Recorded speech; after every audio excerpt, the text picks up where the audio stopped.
Good morning once again. Wow, very loud.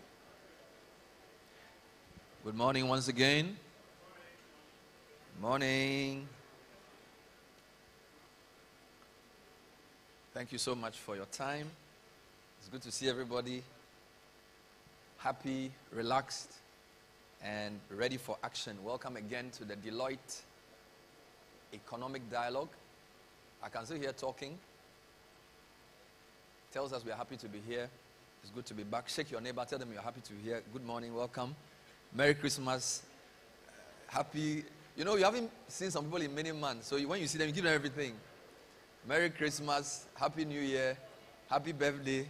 Till I see you next year. All right. I still see a few seats in front. It's such a joy to be here to be part of this thought leadership conversation.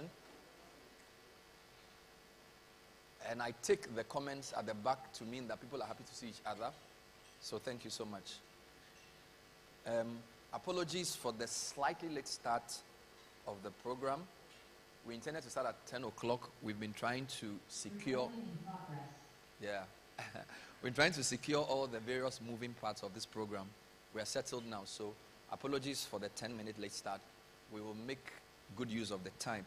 So my name is Bernard Kokuavle. I'm a radio and TV journalist, and my job is to MC and moderate the program. And I still see a few empty seats in front. This program is actually streaming on Zoom. And there are more people online than in person. And I don't want them to think that the room is that empty. So if the seats in front of him are reserved, I really want to urge you to move forward so that we will have a much closer knit team. So, as you can see, there are cameras in the room as well. So, if you can just occupy any empty seat in front of you, to be really, really nice. Or any empty table, because the room is looking a bit awkwardly empty to the left. So, let's work on that. Also want to welcome all our participants on Zoom and YouTube. Thank you so much for joining the program. We're really grateful to have you on. We will do our best to incorporate your views in the discussions. A few quick announcements. This is a breakfast meeting. So, if you just came in, you can help yourself to breakfast as the program proceeds.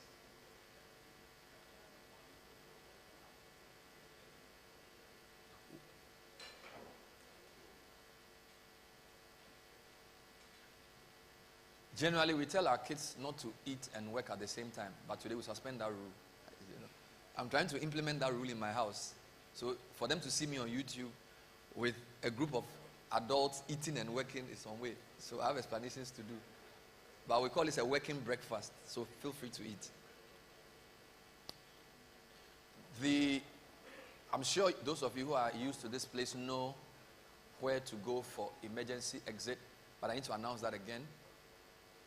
Can I have your attention, please? This is very important. So there are two exits to the room, as you can obviously see. There's an exit to your right that sends you to the restrooms on the right. But there's another emergency exit on our left, which can be opened in case of a fire. The fire assembly point is in the car park, and there's an exit just to the right where the registration is, which can be opened. So if you hear the fire alarm, don't ask any question.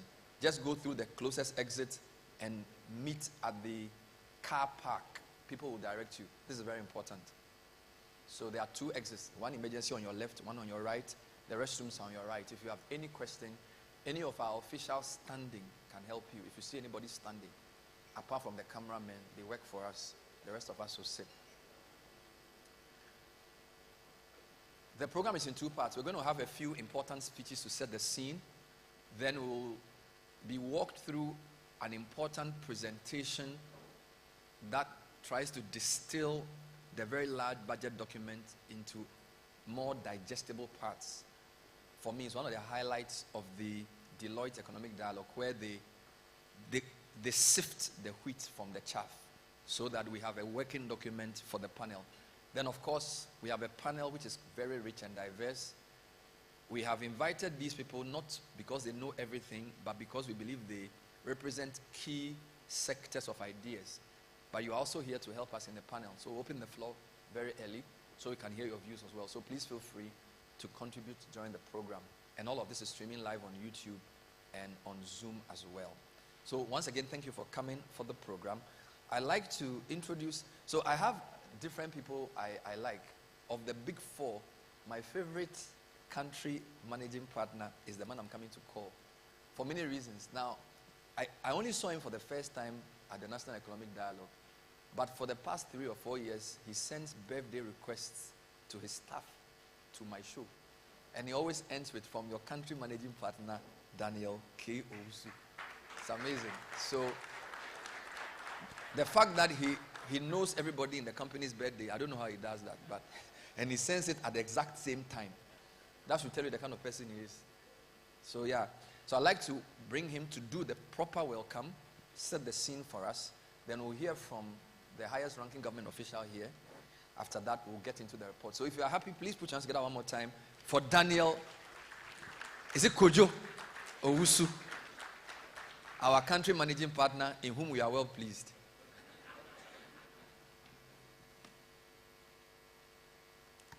Okay. Pana, thank you very much. Good morning. Oh, good morning. Honorable ministers, MPs, distinguished guests, esteemed colleagues, and honored participants. A warm welcome to the Deloitte Economic Dialogue, a forum where over the years we have provided insight into the economic direction for the year by having insightful conversation on the government monetary and fiscal policies. Following the 2025 budget statement read on Tuesday, 11th March 2025, on the theme, Resetting the Economy for the Ghana We Want, we are gathered here to discuss the implications of the policies on the individuals, on businesses, on the citizens of our dear nation. Before we begin, I want to extend my heartfelt gratitude to all our invited speakers and panelists. Honorable Dr. Kesel Atuforsin, the budget discussion is supposed to be about now. We are hoping that he can pass in and step by. Honorable Seth Tekwe, thank you for making the time to be with us. Dr. Richard Etuahen, I always listen to you on radio. You have some strong points. Thank you for making time. Professor Ajapoma, thank you for making time. You told me George is your son. Just get him to behave himself well in the office. Mr. Seth Chum Akwabwa, thank you for making time. Yaolate and George, thank you, invited guests and speakers. The forum has become a vital platform where thought leaders, the business community, and policymakers provide insight into the economic direction of the nation, as well as obtain feedback on key initiatives announced by the government and unpack what the economic future holds for Ghana. The theme for this year's Deloitte Economic Dialogue is Ghana's Economic Transformation Agenda, Key Consideration for Successful Reset. The Ghanaian economy has experienced significant challenges in recent years, and I cite just a few. High inflation levels, and if you recall, we peaked at about 54% in 2022, and since then, we have not been able to come back to the expected levels. There's high currency depreciation, and if you look at our economy, which is import dependent, we appear to be importing a lot of the inflation into our system. There's increasing levels of unemployment within the system. When you look at the university, if you go to any graduation ceremony, any year, you'll get frightened. Is this looking forward to become a risk for us? because there are increasing numbers that are coming out, and where are the jobs for them to do? An increasing challenging business climate, and we have seen few companies shut shop in the past couple of years, citing challenges in the system. Some of them were very strong. They were very close to us, and we've seen them shut shop and leave the country. There's high debt levels, which resulted in a debt default of the IMF, which resulted in IMF provided a extended credit facility to the country. With the new government, Ghanaians remain highly expectant of the impact of the government economic reset agenda on their lives. And that is why we are all here.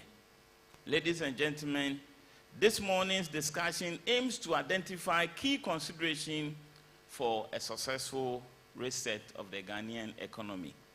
We have seen flagship programs which have been put up by the government, and I will just cite few.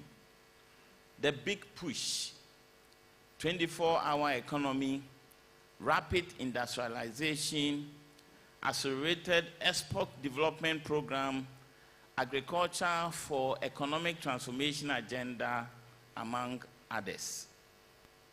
We have also seen the significant policy shift, cancellation for the Gold for Oil program, the introduction of the Ghana Gold Board. Someone will ask you, is it just a shifting cultivation, change of names? Removal of taxes, such as the e-levy, emission levy, VAT on motor vehicle, etc., has been celebrated.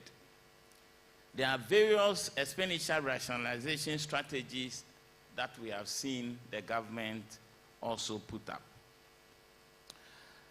Our objective is to provide the needed support and insight into the government in charting the path to restore physical and debt sustainability, implement bold but practical structural reforms, improve agriculture, drive industrialization, and get the country to produce what we eat, and improve overall investor confidence for both local and foreign investors. In conclusion, great minds discuss great ideas. Let us share ideas, experiences, and insights which are invaluable in shaping our collective understanding of the opportunities and challenges that lie ahead.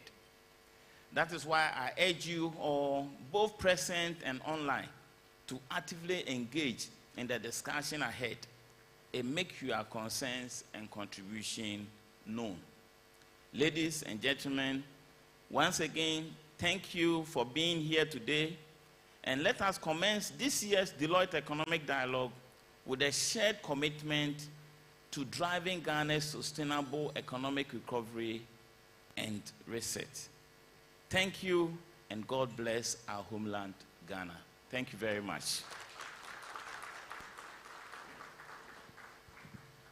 I think we can do better for our country managing partner, Daniel Kojo Owusu, who has officially opened the program. Thank you, sir, for this thought leadership platform. We're very grateful to you for bringing us together again.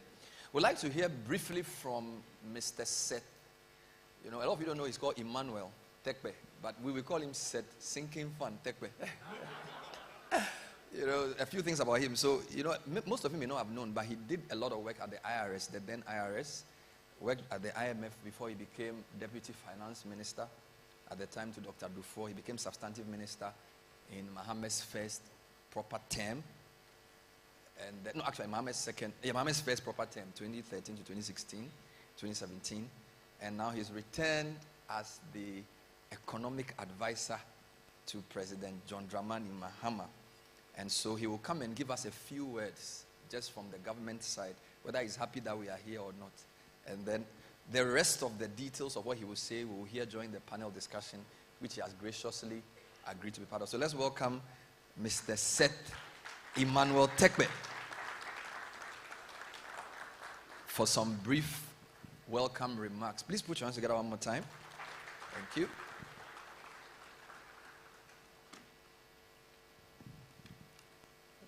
Thank you very much, Bernard. I have two challenges. The minister was invited to be here, and he might show up, so I have to be careful that when he shows up, he has something, something left to tell us. And then I'm also on the panel, I believe, and so, I've listened to the managing partner, but I also have to be, careful that I'm not, shooting, the gun from the hip, carelessly before, my turn. But let me just say that, Bernard, this can be a mini dialogue, so it continues after the, the main one, because now we've had the SONA. We had the outcome of the dialogue, which, as His Excellency mentioned, is to be, these thoughts were to be integrated into the budget with the Minister for Finance, telling us, the direction for the correction that has, to be made. So I would hope that the discussion will then address the issue of whether or not, these three major initial economic interventions, beginning with the president, eminent people, some of whom are here and some of whom will join me on the panel, industry, private sector, everybody is represented as they were represented. I'm encouraged by, the room being virtually full, and then understand we are also, online. So the conversations of around policy and implementation, continues. But I like to do a bit of reflection, which I often do. I've done in a couple of places. Those of you who were in some would excuse me. The Fourth Republic followed ERP SAP. And that is, I think, one thing which we have to remember. 1983, or if you like, 83 to 1992, right? A whole decade of correction. That's what ERP SAP was about. One in this index actually suggests that we've been fairly successful, and that is because if you take growth pre-ERP SAP, you see a lot of oscillation, negative growth, positive, negative. I mean, some of you may have seen that graph that stretches back to the 70s and 80s, and then it became stable, about zero, at an average of some say 4.5, some say 4%, until we hit a sub 0.4, that's 2.6, old basis, new basis in 2013 or 2016, and then 2015, and then another dip, post-COVID around, 0.4, then we escaped, going into a decline, negative again. We've been told in this budget that GDP has crossed $1 trillion, but that means that there was something positive about, however you think. Of course, dominated by corrections led by the IMF, which we try to break with a homegrown policy, and I hope that we would continue. Sorry. Much of homegrown was synthesis of what we used to do, in the IMF programs, and you could see some of it in the use of the PRMA to stabilize the economy. Counter-cyclical economies will recognize fund. When the times are good, you build it up. When the times are bad, you take out, which is the stabilization fund. From the stabilization fund, we teach it. If it is too getting too high, we cap it. And we use it to tackle one of the things which has dogged us for a very long time, which is debt. At which points I must remind us of our HIPIC, which was debt forgiveness, but with resources that flowed, into the budget. for use. We saw construction boom in particular, adding to services, construction services, adding to financial services, and then later petroleum. At the very early stage of petroleum, services overtook agri as the largest sector of the economy, and that's a reality because the gap is widening with the destruction of cocoa farms and the rest. It's not likely that agri will overtake services. HIPIC was a watershed in terms of debt forgiveness flowing to the economy. We thought we would do a correction, but we defaulted. So it means debt is a sore point for us. And instead of forgiveness, there was some forgiveness, yes. And as I said at the recent forum, the chickens came home to roost because under HIPIC, the taxpayers, foreigners, suffered the haircut for us. But they came home during the second round, and our domestics, including pensioners and the rest, suffered the haircut.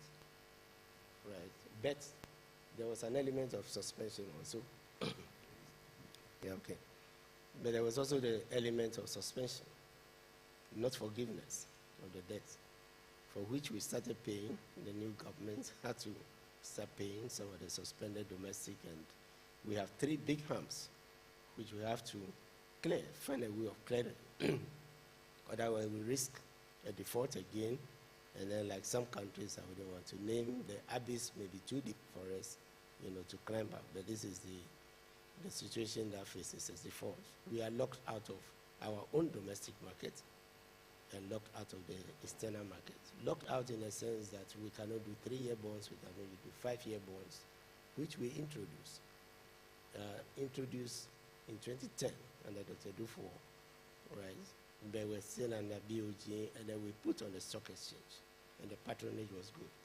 Patronage was so good, we were able to even do a $200 million bond, right?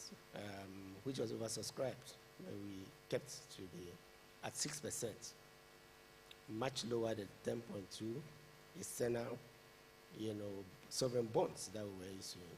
And that's our version of the diaspora bond, because much of the money came from Ghanaians that were holding CD accounts for which they earned no interest. And so 6% was quite attractive compared to they not getting anything.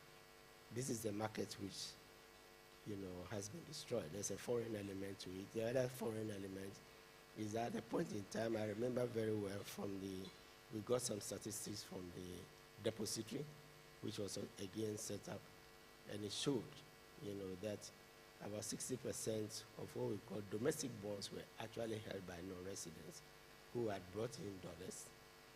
So it means that the market was capable of generating our domestic bond market some dollars which we could have used, domestic borrowing dollar for projects like Terminal 3, which is dollar-based and is the airport tax that is paying self-financing, or if you like, smart borrowing and all that. We learned to put money aside to pay off because we didn't want to repeat HIPIC. So that's I like to call it debt repayment account, just not to reinforce Bernard's seeking fund. We were quite successful. We used $550 million of our own, our own money, oil money, to actually pay off the first sovereign bond. Because we're paying only interest. By 2013, 2017, we would have had to cough 750. And then we refinanced 200 with the World Bank guaranteed bond, which today is also impaired. So ladies and gentlemen, I'm painting this picture to show, where we are. And I'm careful to use facts, so that it's not, we stick to a discussion of facts because we are here, as Ghanaians. Some recovery is taking place, they may be painful, and we have to get strategies, particularly for making sure that debt does not become a negative legacy for the country. And we find a way. The likely cost is another refinancing. How we do it, is still being discussed. His Excellency has said that that's one reason we must bring the oil companies back. For the simple reason, many of us are accountants here, cash flow. It simply means cash flow. Show that we have the cash flow, just as we did with Jubilee and with the projected Sankofa and Tenfield, to show that our debt repayment account will have sufficient funds for us to refinance the single spine and other, debt for which we were borrowing. So the cash flow, its purpose, with austerity, arrears, and the rest, is to show that we are capable of ring fencing that amount of money, to pay, to amortize principal and interest over a period of time. 10, we did a 10 soft amortization, 15 years with the World Bank bond. This is what we need to do to get this as back on track, to the external bond market. The positives and negatives of borrowing to facilitate growth is out there. We may discuss, but I hold a view that we cannot do any significant, infrastructure development, which is a solution to employment in a more sustainable manner, without going to the markets. But the thing is, if you borrow, you must learn to pay, which households and businesses do. Our business titans are here, and I believe many of them borrow. However high the interest rate they borrow, we need to bring it down. We need to bring down inflation, and the rest. So I hope I've given a background and given a picture of some of the trajectory going forward, and hopefully the minister will be here, to give you his own word. Thank you very much.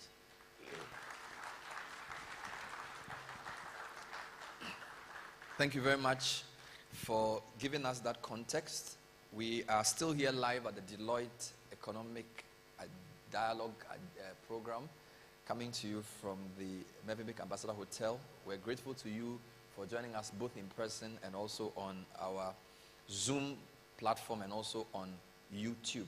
We now want to launch the Deloitte Budget Analysis Report, and for that I'd like to invite Gloria Boyd-Doku, who is our partner for tax and regulatory, to do that very noble exercise. So please put your hands together for Gloria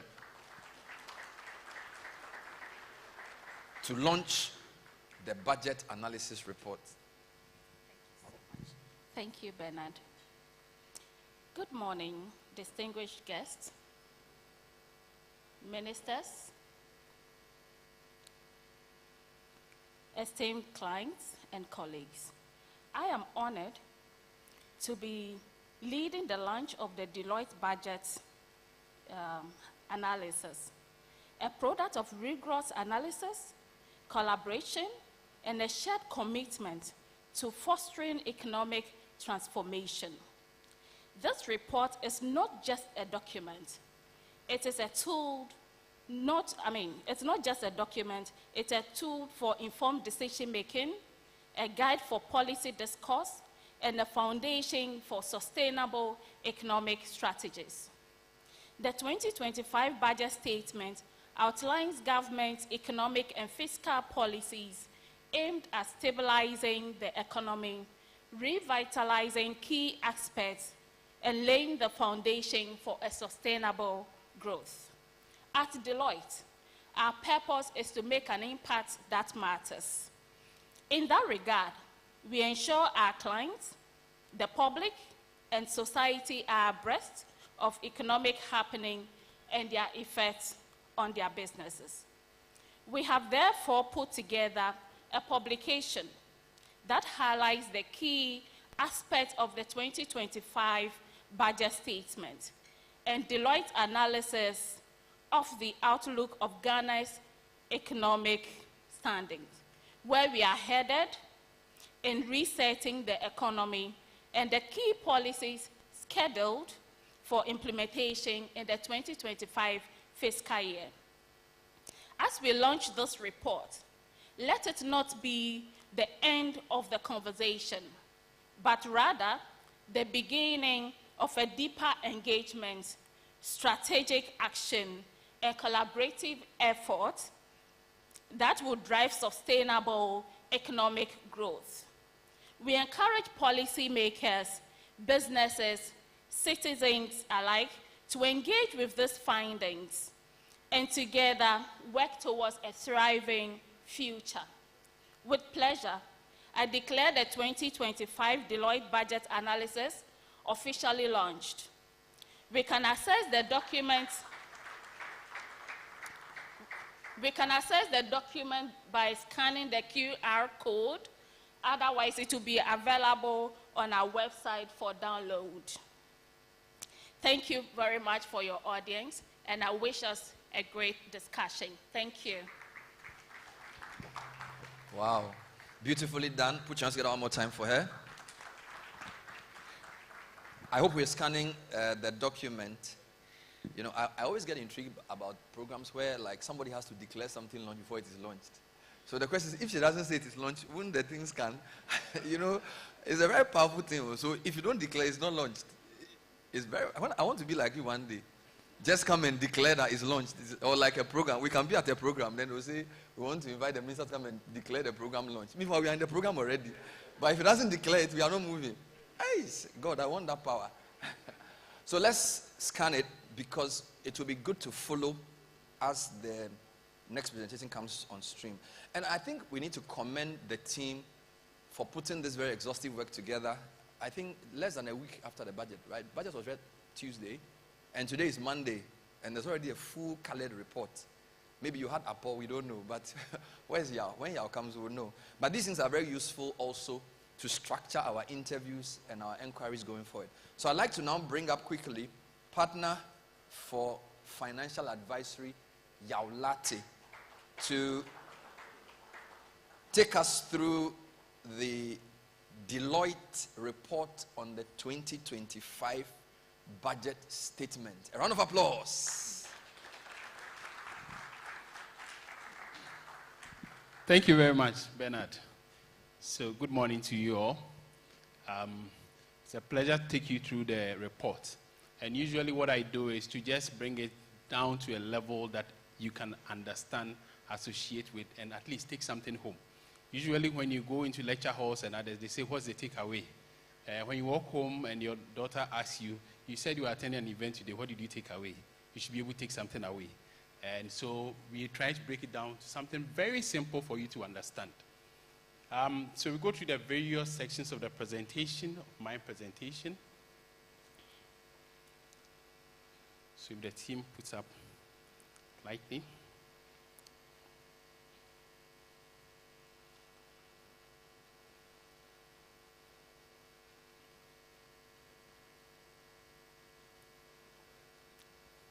Yes, it will come up shortly.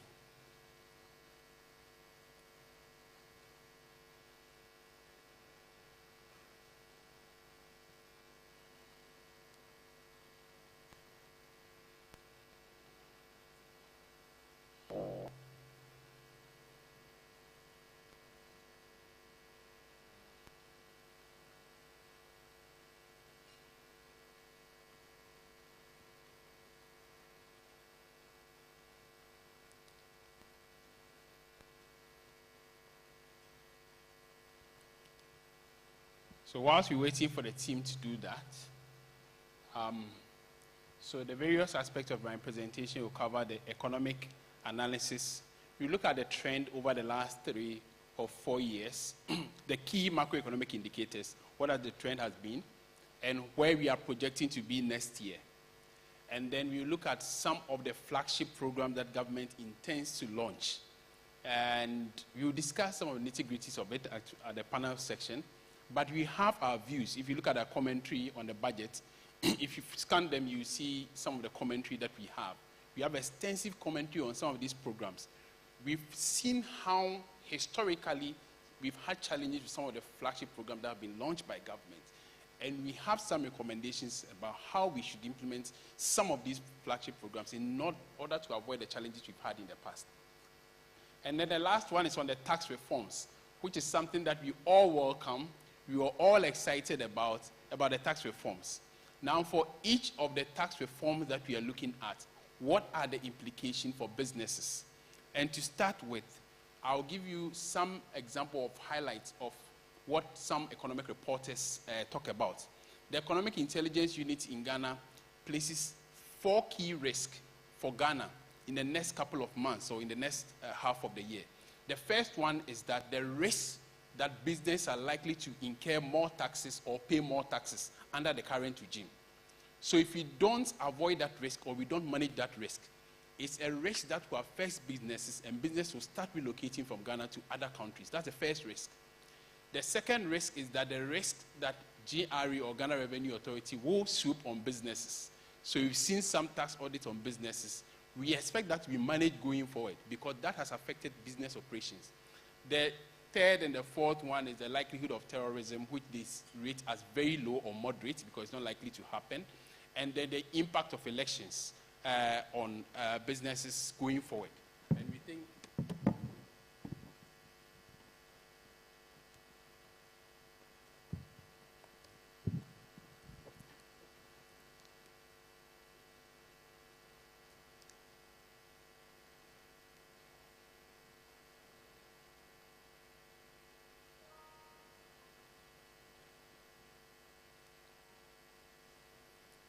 yes.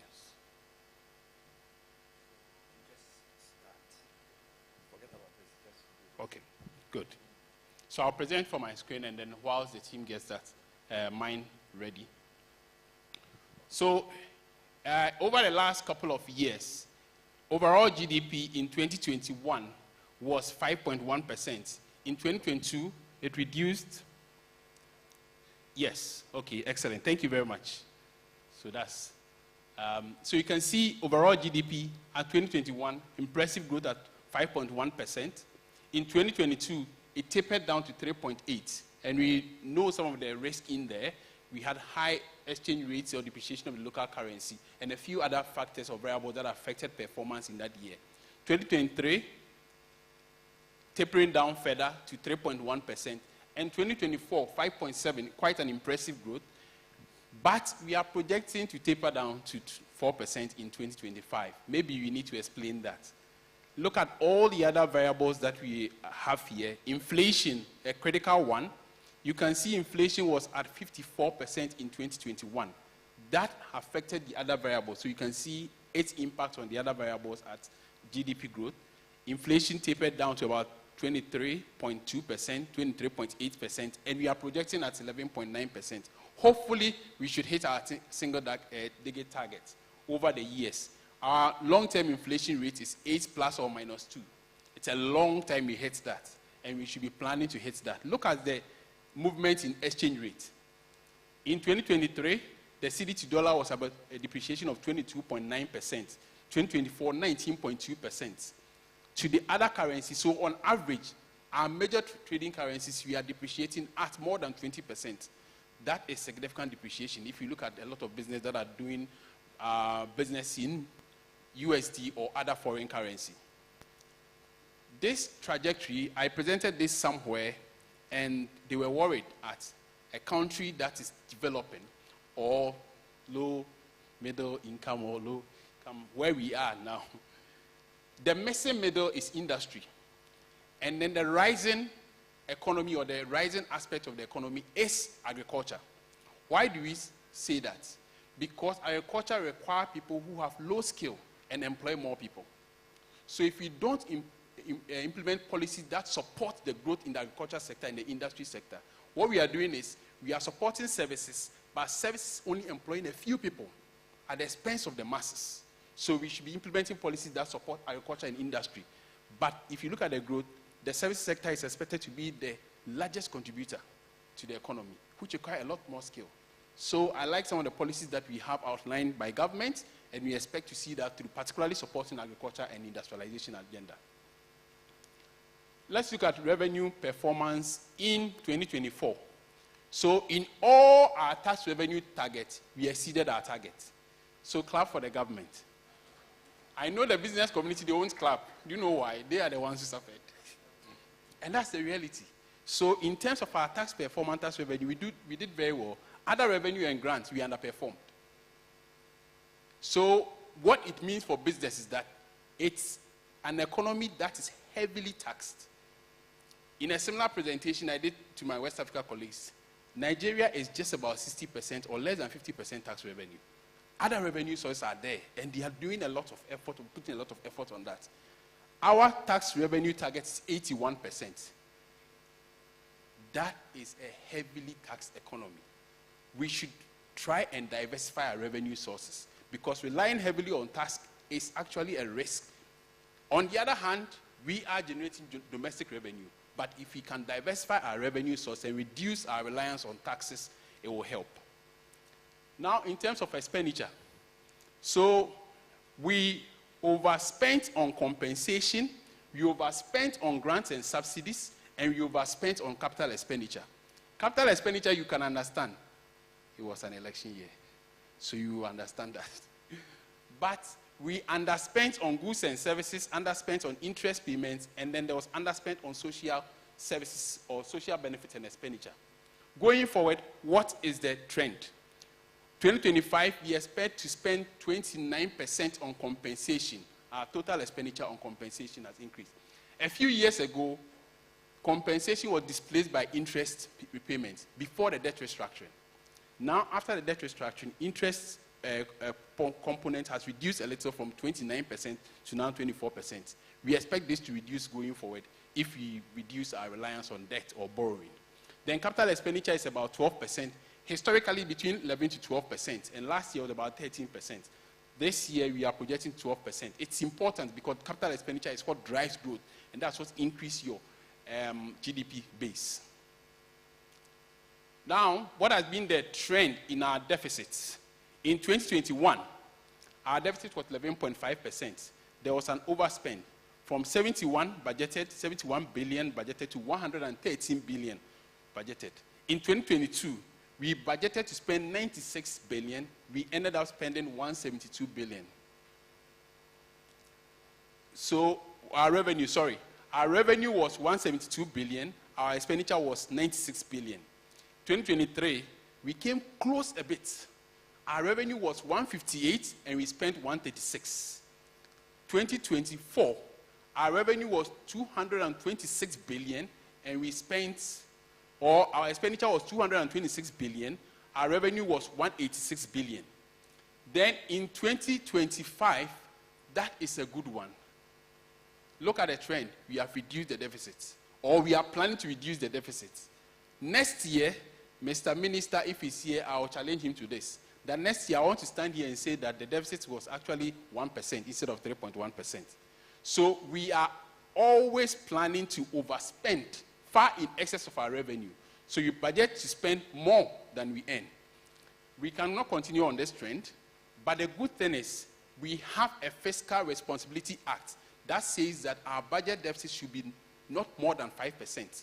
So in the year 2025, we expect government to be within the fiscal responsibility threshold of 5%. If that happens, you clap for government. If that does not happen, we know what to tell government. Our public debt trend. Now, our debt stock in 2021 was 362 billion. That increased to 447 billion, further to 610 billion, 2023, and then 2024, we have it at 726 billion. Now, if you look at the difference or the breakdown, our external debt has been increasing historically. We have not gone to the Eurobond market in a long time, but our external debt is increasing. Why? In CD terms, when the local currency depreciates, your debt also increases. In 2022, our debt increased alone by 93 billion as a result of the depreciation of the local currency. So if your local currency depreciates and you have foreign debts denominated in foreign currency, you would have your debt increasing, even though you are not contracting external debt. So the external debt increase is largely as a result of the depreciation of local currency. And so if you want our debt management strategy, the first one we want to do is to manage our depreciation of local currency. If you manage that, we're able to manage our debt stock. But you can see debt GDP ratio has been improving. So 78.5%, 72%, 68%, and 61%. Largely as a result of the debt restructuring in 2023 and 2024, our debt to GDP ratio reduced significantly because of the debt restructuring and some policies that were implemented at the time. Public debt GDP ratio, as you can see, the key drivers are consolidation of public finances, domestic debt exchange program, and external debt restructuring. So our external debt holders have taken haircuts, roughly between 20 to 30% haircuts. We did our domestic debt exchange and then consolidation of our debts or public debt financing. Now, our rating has improved a bit. We were almost junk status. Now, risk of default is there. As you can see, the RD, or high risk or risk of default in some settings. So in all of this, there is some risk in the numbers. What it means is that our debt rating has not gotten to stable yet. We used to be stable, but now we are below stable. So it means that there's some risk in our numbers or even investing in Ghana bonds. What are some of the debt management strategies that government intends to implement? Government plans to implement a liability management program that improves overall debt mix and interest costs. Like I said, if you are contracting in USD, your interest payment is in USD or foreign currency, your principal repayment is in foreign currency, but your tax revenue is in Ghana cedi, that's an exposure in itself. So if you don't manage that mix, you will keep increasing, your debt will keep increasing, and you will never finish paying for it. The second point is government plans to re-enter the domestic bond market to reissue bonds to extend the maturity profile. Yes, people will still subscribe to those bonds, but remember, because of what happened under debt exchange, government must give optimum assurances to people who are subscribing to those bonds that they will be repaid on time. That's something that we have to be mindful of. The next one is the sinking fund, and I'm happy the sinking fund money is here. We have to build that sinking fund to repay our debts, because in the absence of that sinking fund, we are only putting ourselves at risk of not being able to pay. In 2022, December, when we sent a message to our external bond holders that we are not going to pay or we are going to take a haircut, it affected a lot of people. I met some of the insurance providers in Botswana, and they said Ghana's bonds was one of their best investments ever. So the guy met me and he said, "What happened to your bonds? We have been asked not to invest in Ghana bonds again." And so we want that story to change, because it was one of the best investments a lot of bondholders had. And so we want that story to change now, that if a lot of people are investing in government bonds, they have the assurances that the bonds will be repaid by government and on time. Flagship program, we will discuss this in detail. The big push agenda, about 10 billion or so, support 24-hour economy. We're operating the 24-hour economy, actually. So this program will be telecast like 24 hours, so you can go on YouTube, watch it all over, so that 24 hours has already started. Then, no academic fee policy for the first-year students. Yeah, so as they follow through from the free SHS, they also get no academic fee policy. We should have implemented this in some years ago. Bernard, when you and I were at Legon, we would have benefited. Agriculture for economic transformation, Women's Development Bank. My comment on these policies and programs.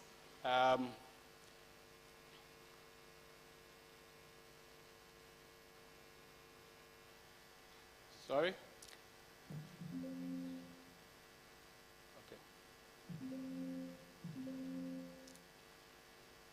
Okay, please let's put in a presentation mode. So my comment on this policy and program is that we have institutions that have been established to support the implementation of some of these programs. The reason why I believe some of the programs failed in the past is that we duplicated institutions. The Ministry of Trade and Industry is there, and then we established a secretariat for implementation of industrialization. That secretariat will have new resources, new people. By the time they get their act together, it's about 2 years gone. We have institutions that can support the implementation of this program. Let's use them. A Jumeirah program, Digital Jobs Initiative, National Employment Trust, Mahama Cares can best be implemented and facilitated by the National Health Insurance Scheme. They are an institution that's already established to support some of these programs. Then we have the National Apprenticeship Program. Yes, we have institutions that can help do that. Now, the last bit for the business community is the taxes. Now, it is one thing removing these taxes or reforming these taxes. Is another thing making sure the business community benefits from it. So we have comments on the impact of all these taxes or tax initiatives. The first one is Growth and Sustainability Levy, extended from 2025 to 2028. For the mining companies that are going to suffer this, if you have a stabilization clause, you are protected. For by mining companies who do not have stabilization clauses, this is going to have impact on their businesses. and so they will have to factor that into their projection. Increase in the growth and sustainability levy on mining companies from 1 to 3%. So it used to be 1%, now it's increased to 3%. What is the impact? Significant tax increase for mining companies. So if you're a mining company, you should budget this and you factor this into your projection for 2025. Government should assess the impact on mining operations and future investment in the sector. This is likely to affect investment in the sector. We did a study that looked at companies or countries where there have been investment in the mining and oil and gas sector and their tax rates. You realize that in Norway and Egypt, where they have lower tax rates or fiscal regimes, investment in oil and gas and mining increases. So let's look at the cost benefit of what we are doing in some of these sectors when we are increasing taxes. Removal of 1.5% withholding tax on proceeds from unprocessed gold by small-scale miners. In fact, this is a very good initiative. Why? Because for someone to pay this 1.5, they will do the illegal business. The unprocessed gold, they will not account for it, they will not declare it, and they are not even ready to be withholding tax agents. So we should allow them to operate or allow them to trade, and then when it gets to agencies that are authorized, we can tax them. So that's a very good one. GRA should, however, ensure small-scale miners fulfill their tax obligations for mining income. So we should not just leave them. Other tax obligations, we should ensure they implement them. Removal of emissions levy on industries and vehicles. So structures, there was a structure to implement them, but it was not operationalized. So it means that the thing that was hanging yet to be operationalized, we've abandoned it. It's not going to happen again. So emissions levy, the minister called Inwisie tax. So you are not going to see the Inwisie tax come into effect. Align the current tax-free chargeable income system ban, $490 per month, to new minimum rate of $590 per month. So widen the tax-free band. So a lot of people will benefit from that when we widen the tax-free band. People will have disposable income.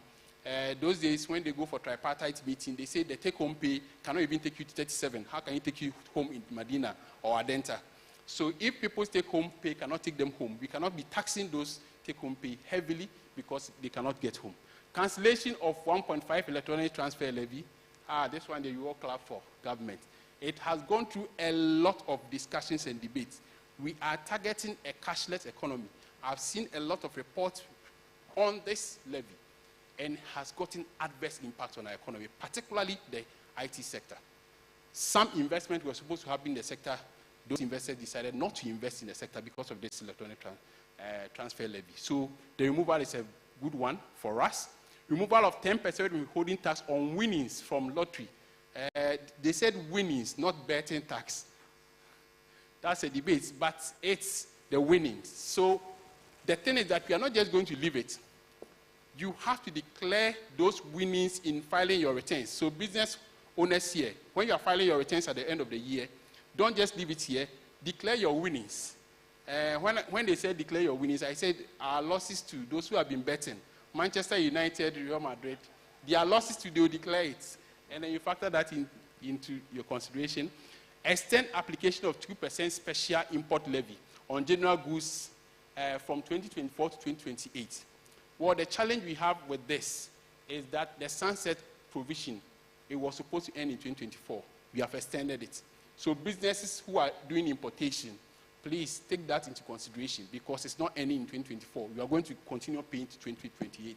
And what it also means is that maybe government is using this to support what we call our import substitution agenda.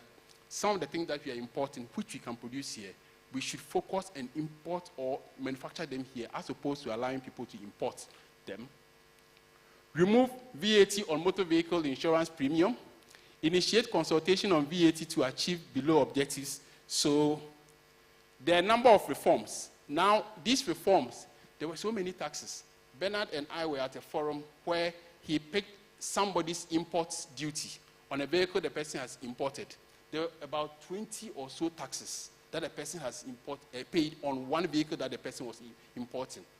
Now, all these reforms are just to ensure that we bring or reduce the number of import charges that we are charging on vehicles and items we are importing. That creates a lot of distortion in the market. So just streamlining them really helps. Reduce the amount set aside in tax refund account from 6 to 4%. We expect this to support the reforms that we are making. it is estimated that between 5 to 6 billion revenue will be lost if governments remove all the nuisance taxes. That's 6 to 7 billion or 5 to 6 billion loss of revenue. We have to get from somewhere. And the minister is confident that this policy of 6% to 4% will create some revenue that government will use to support the budget, including other initiatives that they announced. We introduced road tolls, another welcome initiative. Let's clap for government. Those who are in Kaswa will not clap, because it also has impact on traffic. But the challenge with this is that it cannot be operationalized unless we bring the facilities back. The toll roads, all the facilities that were there have been destroyed. Others have been ransacked. So we are going to invest before we start excising the tax. It's not as straightforward as that. We are going to invest money to strengthen, and then strengthen the legal and regulatory regime for tax revenue, and then improve tax compliance through enhanced public education. So we should be doing more education. Now, Nelson Mandela has something to say, that just success or just having money does not mean success. It's the freedom to decide how to make the money that is success. We are under an IMF program. We don't have the freedom to decide on how to use our money. But we cannot continue to overspend and expect someone to fund our overspend. We have to put our money where our mouth is and be prudent in our expenditure, and the future is bright for us. Thank you very much. Yao Apialate. Wow. Partner for financial advisory. I think we can go home. You've done a lot. You know, there are some people when they talk, you know, when they were school, they were sharks, you know, up a book. So he's trying the thing. Put your hands together for Yao again. Very, very nice, broad-based, objective overview. We'd like to announce that we are live on a few platforms. We're live on YouTube. We're live on Zoom. We're live on 24/7 television. We're streaming live as well. So your face is on internet, so you have to smile. Otherwise, they will say this guy hasn't eaten. So I won't go bit. Be happy. You are live everywhere else. This is the Deloitte Economic Dialogue. We just went through a fascinating presentation by Yao Apialate, a nice segue into our panel conversation. So I'd like to quickly bring up the panel members, after which we jump straight in. So, Seth Tekwe, where is he? I thought maybe Yao's presentation made you angry, so you left. So our first panel member is Seth Tekwe, President's Economic Advisor. Wonderful.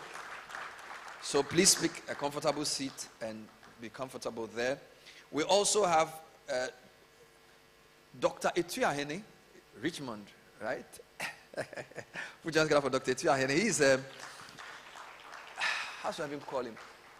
I think he's a financial analyst with a banking tilt, because we usually interview him on banking issues, although he's pretty broad. Is that a good way of introducing you? Financial analyst with a banking interest. Banking, yeah. We also have the AGI CEO, Seth Chumakwabwa. Let's put hands together for Seth. So AGI is the Association of Ghana Industries, and Seth is, you've been CEO for how long? Very long, eh? Since I started Form 1 in media. I'm in lower 6, you are still. you know in media we also have classes. I started Form 1 in 2004. I'm in lower 6, you are still, you're a big man. Speaking of Form 1, Professor Ejepoma Jekedako is a professor of economics at the University of Ghana Business School. I find that very troubling, because when we were in Legon, we didn't like the business school people, because we call ourselves department. But the business school have put all our economists, Patrick Esuming, Ejepoma, and all the sharks are teaching the business school. I don't even understand why. And I was a bit surprised that, Daniel, you said she describes George as a son. Because he was my mate. George cannot be our son. No. We're in the same economics class. So it's George, you are too old. You are maybe an uncle. You cannot be. Ejepoma is my age. Anyway, so Ejepoma, good to have you. It's always good to see you as well. Now, what we'll do is we have two of our key partners to join us. So Yao, you said a lot of things already. So you sit next to me. Then our Yawapi Alate. Then, very importantly, our partner for tax, George Ankuma, he will set us off from the corner. So, George, you sit by Japoma who claims. Now, this is a very, very interesting approach we are going to use. We have 6 panelists. We also have 6 thematic areas, but it's not one man, one thematic area. That's not how we planned it, but it's quite interesting. So, we have general view on the budget. We'll do the tax and fiscal policy. We'll look at debt management briefly. We'll look at some government initiatives. We'll look at infrastructure. And then we'll look at external shocks. So 36. We have a lot of, and then we have a lot of you here too. So you need to pray for me to manage this well. So first round 1, I'm going to ask everybody to tell me their general overview of the budget. Okay, that one, just 1 minute. Me even said you've done yours already, so I don't even give you that time. I'll take it from you. So George, just your general quick view. When you heard the minister on Tuesday and read through the budget, what are your general first-time thoughts that you captured in the budget? Yes, sir. Thank you, Bernard. So my general view of the budget, first, you see from the minister's reading of the budget that from tax perspective, it did provide a bit more of the promises that the government had made in the prior year, should it come to power. And so you see that some of the taxes that we deem as nuisance or unpopular taxes, the government tried to take these taxes off in the budget proposal. That is the first point that I will say as far as the budget is concerned. The second one is also to say that the budget statement seemed to give more, from the beginning of what the budget statement was, give more incentive to individuals at the beginning. Businesses also have proposals that the government is looking at, but you see that the exemptions that are being given is going to individuals from the onset, and subsequently, based on the reforms that the government has proposed, businesses will see the main impact subsequently after the review that the government has promised. So that's my general comment. So they tilt more for us than to businesses, and they also tried. Very good. Prof, any thoughts, first-time thoughts when you heard the budget? I think, in addition to what he said, I think that the budget sets a tone for macroeconomic stability. I say that because over the years, much of the challenges that we've had as an economy has been the fiscal challenges that we have been experiencing. And therefore, if you have a budget that would look at expenditure measures and a budget that would look at some revenue measures, then that budget is a budget that sets some tone for macroeconomic stability. Now, coming to a bit of the details in the budget, you look at the expenditure side, some of the measures that have been outlined, looking at the Financial Management Act and so forth, coming to the revenue side, the abolition of some key levies. In fact, when I heard that these levies were going to be abolished, I was quite taken aback, because I was wondering how the minister was going to make up for the shortfalls that we were going to be experiencing in these in our revenue, basket. But he demonstrated a nice way of, making up for the revenue shortfalls. Although I think that we have to be looking at a more sustainable way of making up for these shortfalls. You think about the tax refund account that is going to be used to make up for the shortfalls. And in my opinion, I think that that account in itself is a function of how much revenue we are going to be mobilizing. And so in times when we are unable to mobilize the right amount of revenue, it's going to be creating some gap here. So I'm thinking that, yes, it's an ingenious way of making up for it this year, but we need to look for more sustainable ways.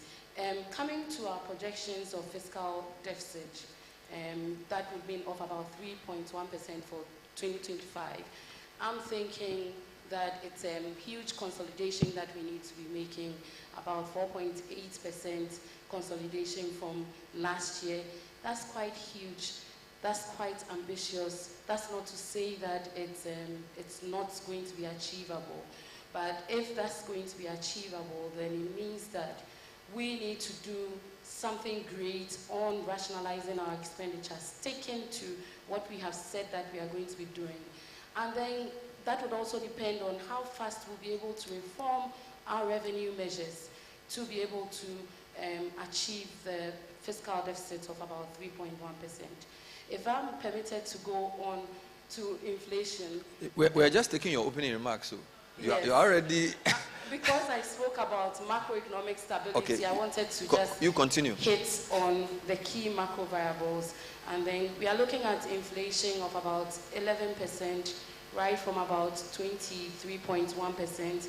Also quite ambitious, but achievable. And I think that if we have to do that, we have to look at measures that we can implement on non-food inflation. I leave us here for now. Wonderful. Thank you. Put your hands together for her. Wonderful. Please, when you finish talking, put off your mic so we don't get feedback. So let me come to the AGI CEO. Set your opening thoughts on the budget. Well, thank you very much. I think I associate myself with the earlier speakers because we see the budget being a reflection of the recent challenges we have in the economy. Okay. And government trying to, as they say, reset the economy. The key parts of the challenges that most businesses have is when you don't have stability in the economy. So I agree with Prof that it is very, very important because you have control over your business. You need to employ where to get your materials, how to grow your funds and all that. But if the external factors which you don't have control are not favoring you, it can actually set you back a long way.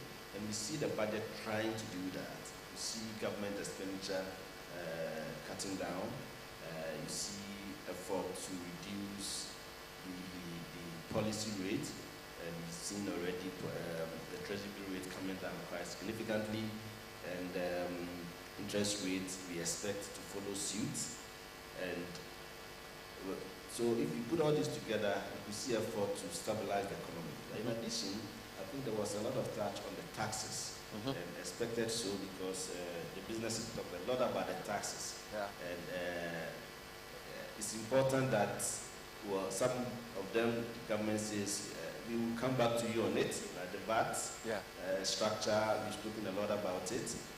Then the withdrawal of some of the taxes was also expected because government had promised to do so, and some of them were rightly so because we thought they were not helpful to the business community. So that is also very important. Then I'm not surprised that there have been some interesting new thinking and initiatives which was presented here. And we think that if these initiatives are well implemented, it will impact positively on the private sector. Our caution though is that we've always had very good ideas, brilliant thinking, but implementation has always been a challenge. And why it is so, we cannot understand. So these are the things that I think for now. Wonderful. Thank you. Thank you, sir. Let's come. Oh, put your hands together for him. Thank you. Dr. Etiahene, thank you. Thank you very much. I think my first comment is by the extensive delivery by the minister. At least for the first time in my life in this country of nearly 17 years, you have a minister who came extensively to talk about the debt overhang. All along, people will read the GDP, the growth, but what they don't tell us about the debt overhang. And I just admire the courage that he presented that budget. And I was so fascinated because I'm always fascinated by data, especially when you talk about we're going to pay about 150 billion over the next 4 years. Then you talk about cocoa board debt. And what actually shocked me, the first time I heard that, I've heard previously that the central bank was insolvent, but this minister actually came with the actual figures. And I believe anybody who speaks on data and facts, they are very fantastic. So my first impression was that In the long time of my life, that's the first budget I had. Apart from the late Dr. Christy Botry, and maybe Byron, I've never seen people go into details, because it is that it gives you informed position of your budget. Seriously. So I think it's a budget with debt overhang, trying to consolidate and enforce economic recovery after the last 5-6 years. So that is my observation about it. And I think I want to commend you for what I saw and what I heard. I hope you are aware there's a former Minister of Finance sitting next to you. And you are sharing funds. You are even giving Kwesi Botry funds. Charlie, your life. If he says something small about that, oh, say Tekwe have tried. We don't want to try.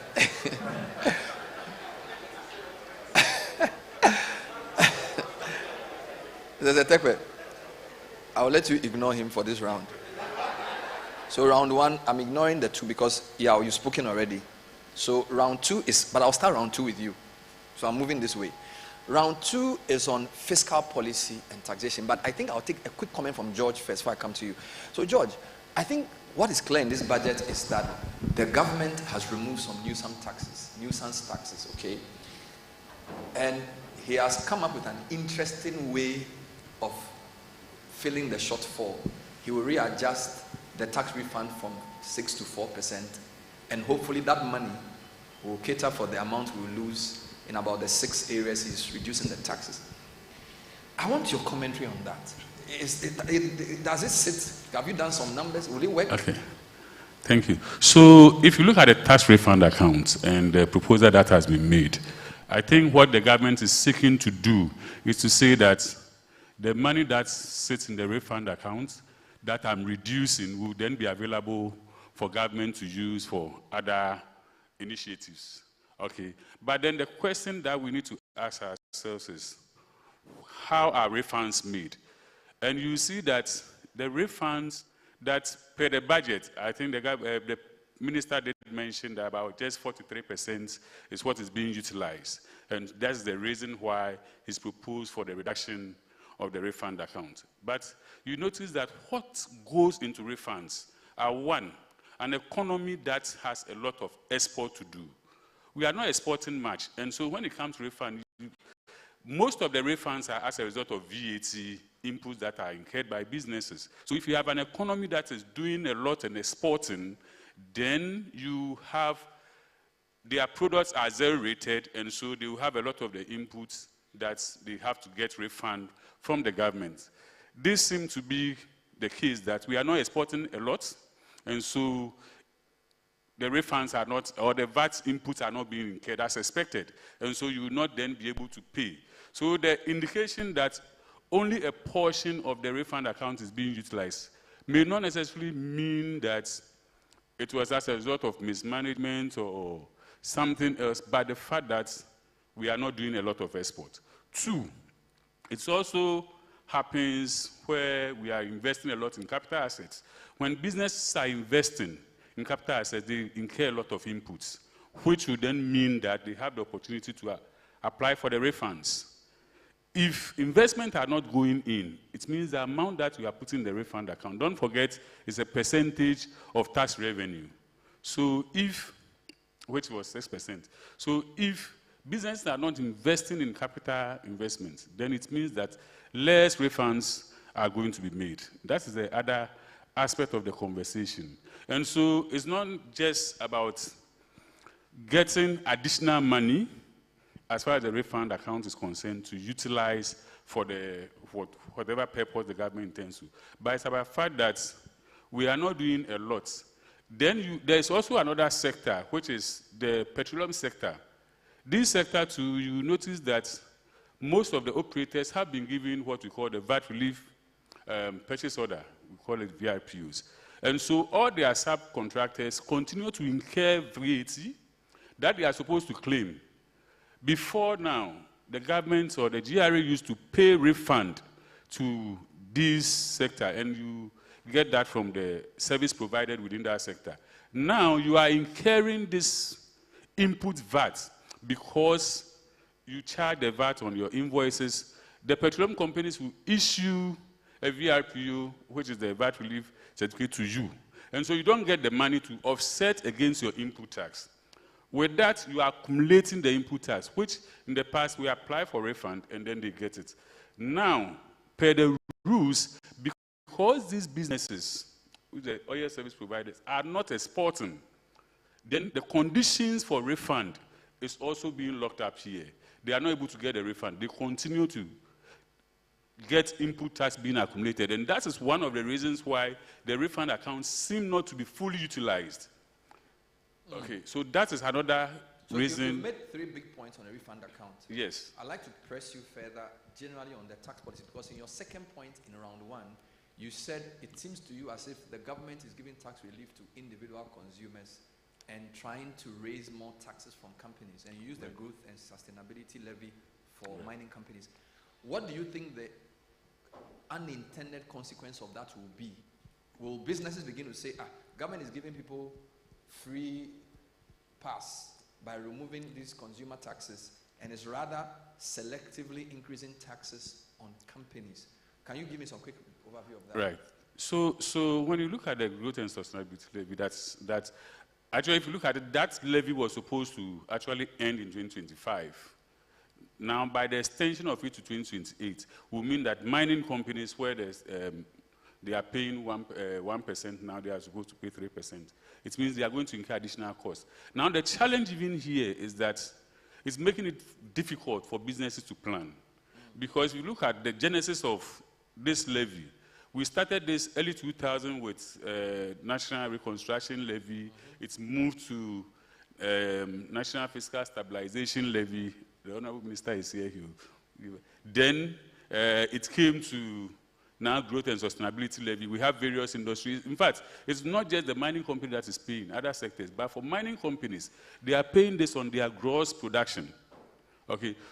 Now, the interesting part of it is that the projections by government as to whether government will be able to achieve this or not is something that needs to be relooked at, because you notice that the major mining companies have stability clauses in their agreement with the government. These agreements have also been approved by Parliament, which does not allow them to, or which does not require them to pay new taxes or levies. So how are you going to get these taxes from them? I believe there should be a lot of conversation around that. Then you look at it that as industry, are we on the same level where some people are paying and now you're asking them to pay 3%, whereas others are not paying? All right. And then also the certainty around our tax regime.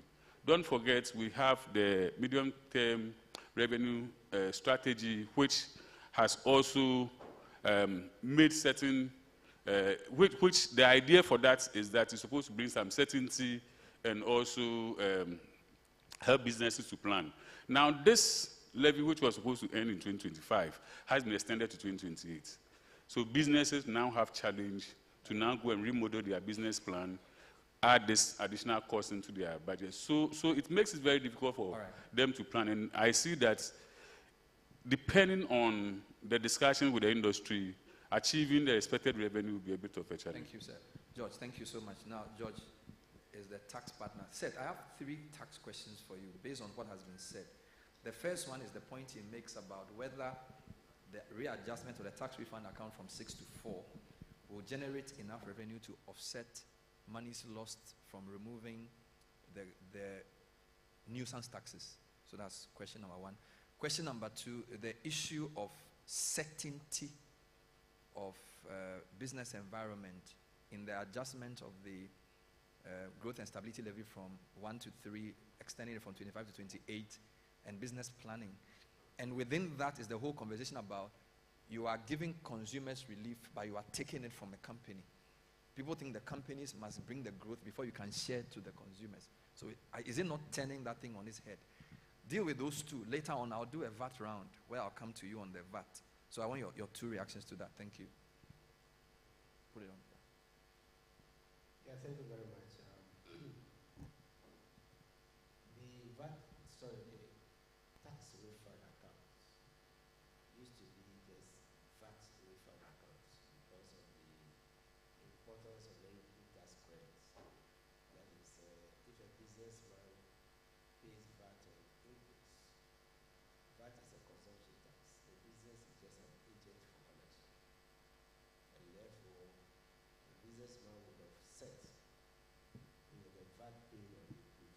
against the VAT charge on sales, on their purchases sales.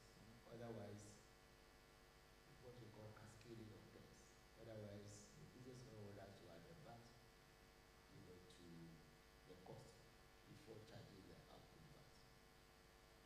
So because of this, particularly for exporters, every VAT review has a refund account because the VAT on sales is zero for exports.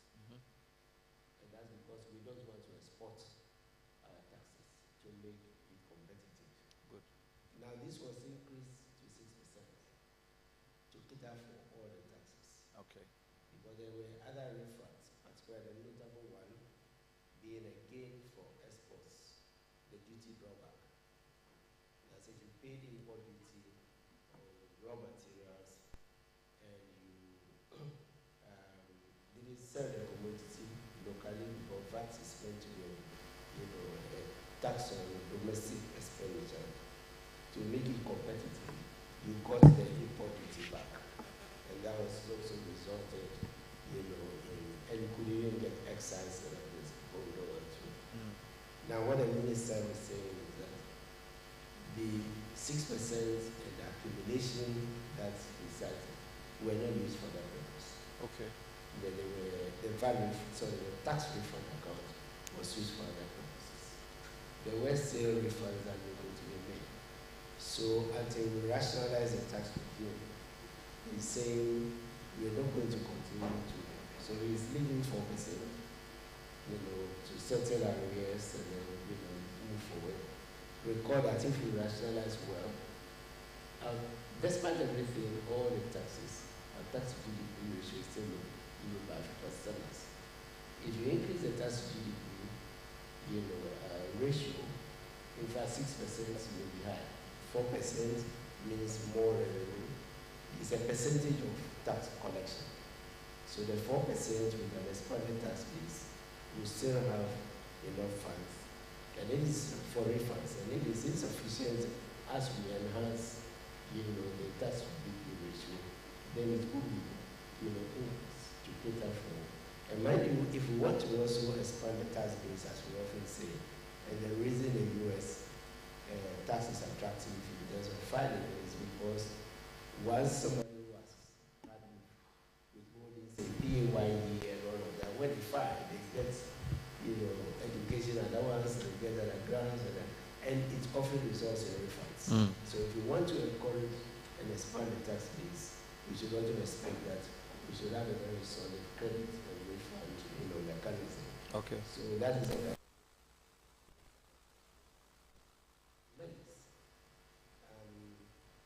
we used to have just 2 levels on the ERP SAP era. Fiscal stabilization levy or national stabilization levy, temporary import duty. These 2 taxes were actually used to augment austerity on the revenue side. So those of you with the history, anytime we went into an IMF program, were introduced as temporary taxes, and they went off once the IMF program was on.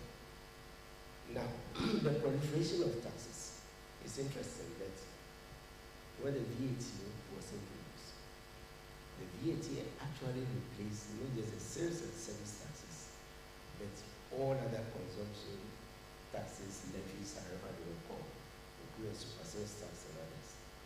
So what we are doing by the reintroduction of the levies, is that we are going back and reintroducing, all those taxes which were replaced by the VAT, except for the 2 which ought to be temporary as a corrective measure, which itself may not be necessary if we stick to the stabilization fund as a counter-cyclical fund.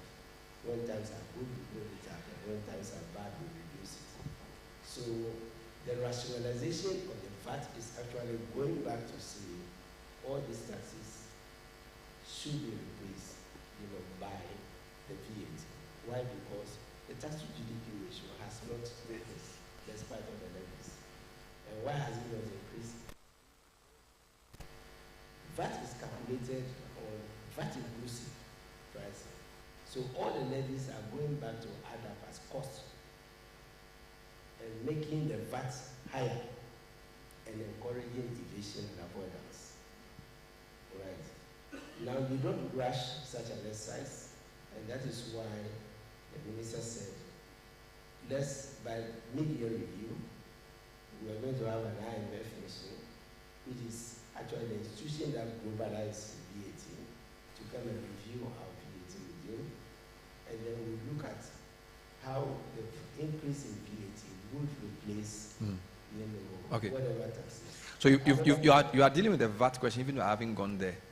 Yes. Because the second question I asked you had to do with the apparently giving consumers relief and rather taxing businesses, which I think is the point George made earlier. You haven't dealt with that. Yes, I was coming to that. If you note, the relief is associated with the banks, the tax bands. The tax what? The Band. You know that, yeah, Okay, sorry, band. Our tax rates have 5%. Yes. 0. Yes. Now, if you don't adjust the income in the middle, you have what you call, sorry to be what you call a tax creep. That is because if you don't adjust it, the income, you are not adjusting it to inflation. And therefore, if you got a salary increase, it will be taxed at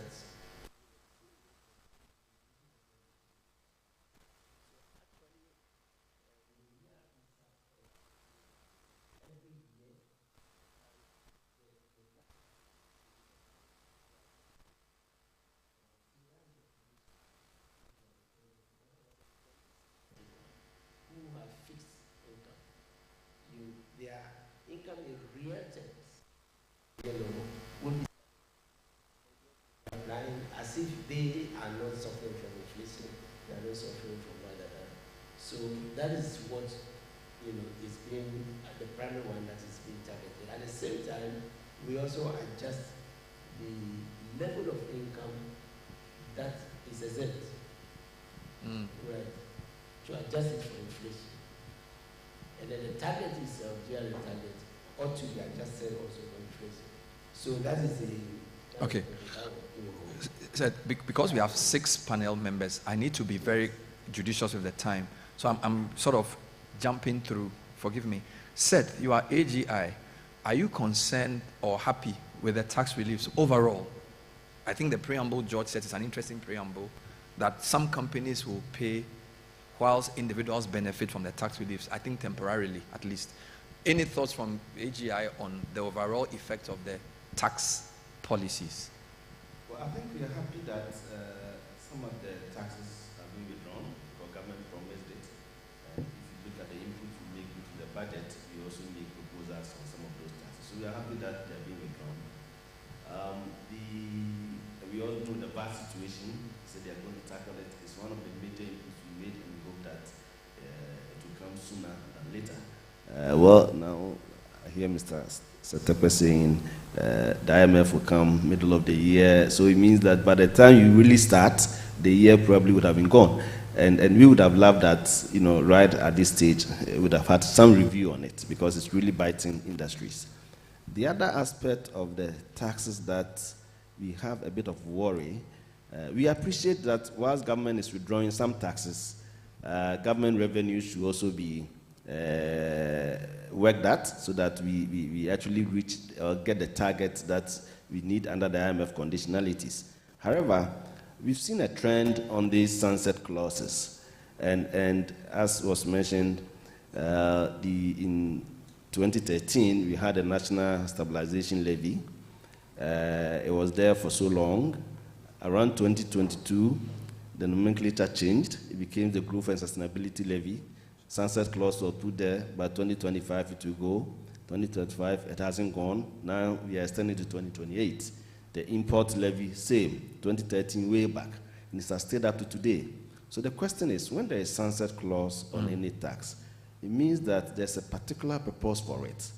And therefore, by the time you say you are ending it, end it. Even if you come with something else, we will look at it together.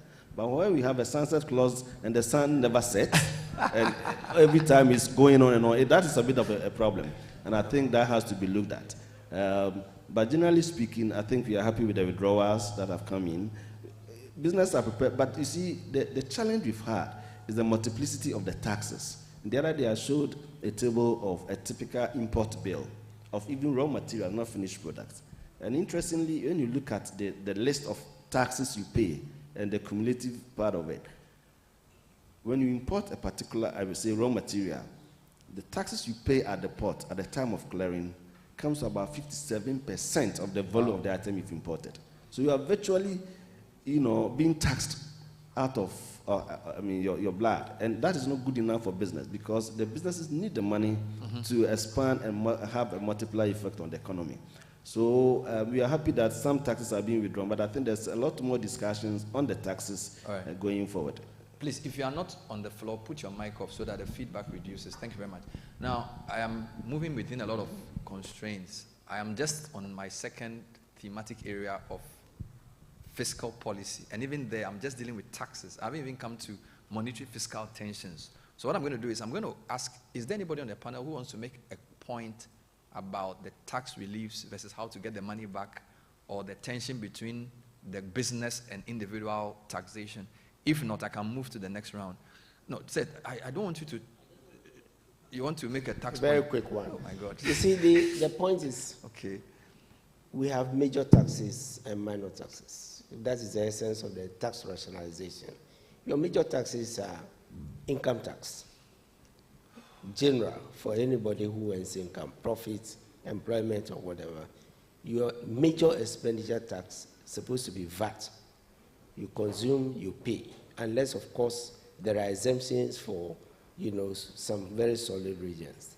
Then you have your excise duty, which is also major, but which is a sin tax, and it affects only specific commodities, petroleum, alcohol, tobacco, and others. That's environmental. And then the final one is the import duty, which is protective.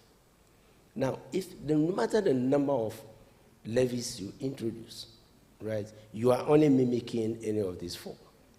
Temporary import duty is mimicking import duty, right? COVID levy is either on imports or on, consumption and duplicating. So I think what we have to avoid, is besides the use of levies to do correction and then goes away, I think we should be worried because these four taxes actually give you 80-85% of your revenue. And if you increase them and the cost, and they go into the cost of production, that is what hurts industry. Because then you are multiplying the taxes which cannot be refunded like VAT. all right. And a businessman would have to add them. So All right. I think we should stick to the core taxes and be wary of introducing levies at random. Wonderful. Doc, a quick point on taxes. Thank you very much. Bernard, my not concern, at times when we are looking at these taxes, we don't take it holistically. And I'm going to give you figures. Between 2014 and 2022, gold produced and exported was $46 billion. And you're shocked to know that 85.2% went out. It was only 14.8%, 6.2. I begin to ask myself, if the Minister of Finance sees that it's only 14%, and there is a need for us to generate and put the mining sector extra 2%, I find it unbelievable. Because if you ask Yarlete, if you travel to Botswana, go and look at the diamond taxes and the way they have managed to increase it from the low 14% to as far back as now it's nearly 40%. Why do we have 14% for extraction? So let us be very holistic and use data. You spotted 46 billion. You took 36 billion. 85 billion. So if the minister is saying that in times of this, in times like this, I'm just adding 2% for the next 3 years. I think we should be able to understand that we are not in normal times. We are not in normal times. Because if you heard the budget and you see the things that were going on, I begin to ask myself, where is this man going to get money to run the economy? And gold today, those of you who don't know, gold is $3,000 per ounce today. Let us put it 2.5.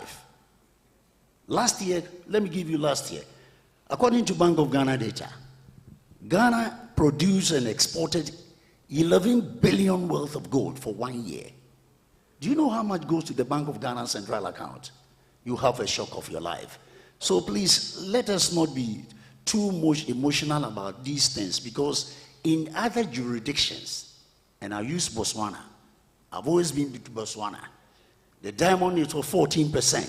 Today, it is 40%. And by 2030, it's going to 50%. Anglo DBA, whether you take the diamond or not, you can go. Wonderful. So you agree with the adjustment from 1 to 3. Wonderful. My last question on the fiscal round has to do with something that came out during the National Economic Forum. And Japoma, you were there, where people were saying there seems to be a lack of coordination between monetary and fiscal. Okay. An example of that could be, on that panel, I remember the governor I remember the Minister of Finance say, wow, we've brought T-bills rate down from 28 to 17%. It's great, coming down. Then when the governor came, he says, well, it's good, but if it keeps coming down too quickly, it can have an effect on the exchange rate, because people will move money away from T-bills into FX. And then it's sort of, I got the finance minister back. And so my point is that all these things are very nice, but if you don't coordinate the two legs of that economic management, what are your thoughts around that? Does the budget indicate that coordination between the fiscal and the monetary side on consolidation, and because you said the budget is going to stabilize, right? Do you get the sense that from the initiatives in this budget, it moves in tandem with what the monetary authorities may also want to do as a fallout of that committee that you were part of? Mike. Okay.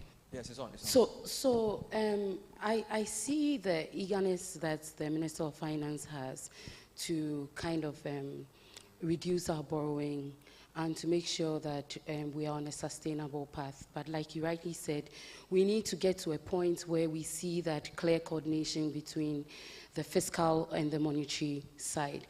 So you take, for example, the reduction or the abolition of the levies that we have, especially on the individual side or on the consumer side.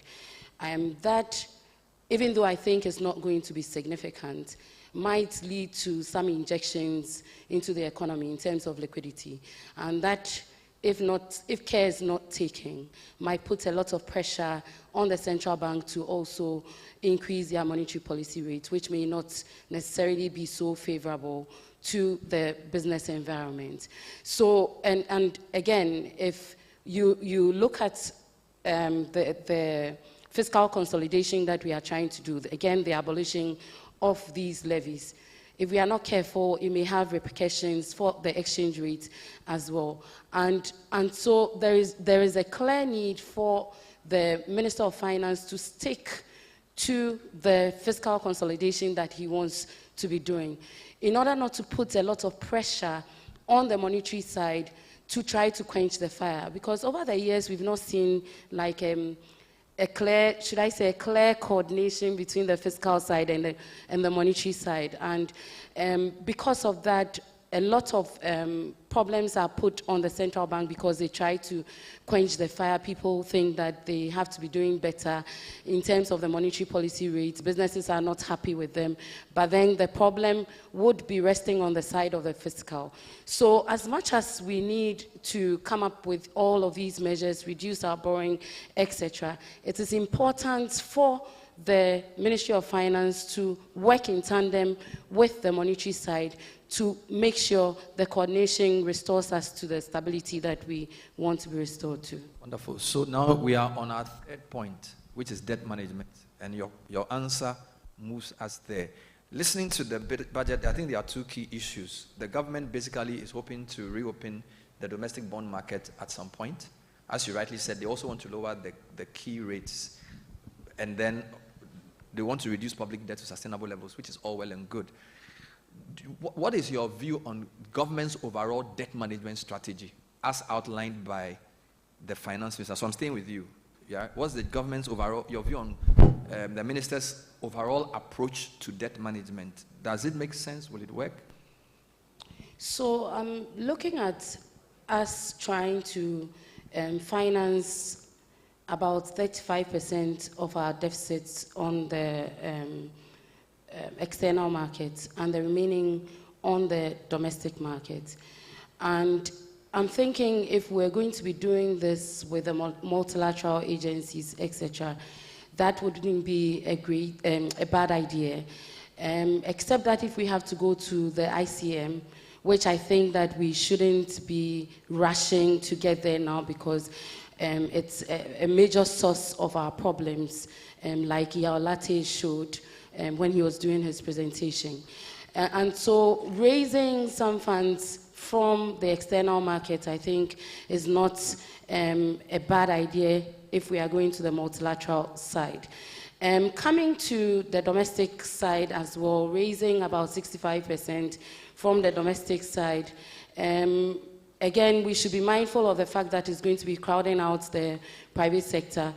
I think that the Minister of Finance is trying to bring down the borrowing, but if we want to go ahead and go to the domestic market, it would mean that we would have to give great incentives to local investors to be able to purchase, the local bonds and then the treasury bills, and that would hike the rates in any way and defeat the purpose for which we also set out to, bring down our borrowing. And so we should be very careful about that. Now, coming to the fact that we have to reduce our fiscal deficit to about 3.1%, I think, like I said in my earlier submission, that is very ambitious. We are going to have to make sure that the revenue measures that we have put in place actually kick in immediately. But here we are waiting for an IMF review before some of the things can be done. And so I think that the aggression with which we would want to tackle our fiscal issues is what actually is going to be determining whether we are going to be achieving what we want to achieve or we may not even be able to achieve. Wonderful, thank you. Let me come to Yaolate. Still on debt. What are your general thoughts on government's debt management strategy? Number two, I heard the minister say on, for example, when he was uncapping the GET fund, he said, there's a Dachi bond which has encumbered the people who are in the educational sector. We are going to absorb that as part of our strategy so that they will have more access to funds at the educational level to finance free SHS. How do you see such things? Because you want to free up government debt, and now you are absorbing that into your own, because that is an GET fund, yes, right? So I just want your overall thoughts on the debt management strategy and what risks there are in which he needs to be aware of. Okay, just to answer your last question that you asked, one of the maybe common debt management strategies to outline your cash flows or debt repayment cash flows with the sources of funding that you have. So this Dachi fund that you are talking about or you mentioned, at the time of inception, there was an alignment of some cash flows or revenues to support the repayment of that. So when you absorb it, what are you saying? Those institutions that you are moving them to, do they have enough cash flows to settle them or to finance them? And the other thing is the sinking fund. If you build enough buffer in our sinking fund, you will be able to retire our debt as and when they fall due. One of the problems or challenges that we've had, which will affect our debt rating or credit rating as a country, was when we sent a message to our external bondholders and even domestic bondholders that we are unable to repay our debt. That is a function of the fact that you have not built enough buffer to repay your external debt. And I'm happy that government has started repaying our external debt. Because if we mismatch the cash flows, we do not build enough sinking fund to repay our debt, you get into those challenges. Then I'll go to the overall debt management strategy of government. I think at the vetting, the minister mentioned that they're going to establish an independent debt management committee. That is a very good idea. What I would advise government to do is that we should allow that committee to work independently without government influencing their performance or what they do, especially in election year. Otherwise, it will be counterproductive. In the first 2 years of the operation, they work independently, and then when it gets into election year or when government needs to borrow more, they will interfere in their performance. The last bit is to diversify our borrowing sources. We have historically relied on Euro bonds, which are commercial facilities and relatively more expensive. We should focus on concessionary facilities. Concessionary facilities that support development of infrastructure projects. You can go for a concessionary loan at about 3% or even less. In Southern Africa and most Southern African countries, they are getting a lot of facilities for what we call blended financing. Blended financing is a combination of public finance and philanthropic funds. There are philanthropic funds that are available to support green projects. So if we do not go for innovative financing sources, you will focus on the traditional either Eurobond, we are going to the domestic debt market, or we are doing the T-bills. Those traditional sources have not been helpful. Let's look at some innovative financing, which I said, concessionary loan facility. A very good example is our long-term programs or social infrastructure program. For instance, free SHS. If we outline or we properly structure our free SHS well, you get concessionary loan financing from our international partners. When we introduced the Ghana Cares program, the idea was for international partners to partner with us to implement those programs. So if we are looking at innovative ways of financing our projects, even through PPPs, government will not be borrowing. Third parties or investors will be putting financing in projects that government cannot finance itself. Because government cannot fund all the infrastructure projects that we are thinking about. The infrastructure deficit that we are talking about, Africa Development Bank puts at 170 billion for the entire continent. The entire continent of Africa is 3 trillion. And so that 170 billion that we are looking at, one country cannot even finance. The same thing for Ghana. So our income sources should be diversified. Our borrowing sources should be diversified.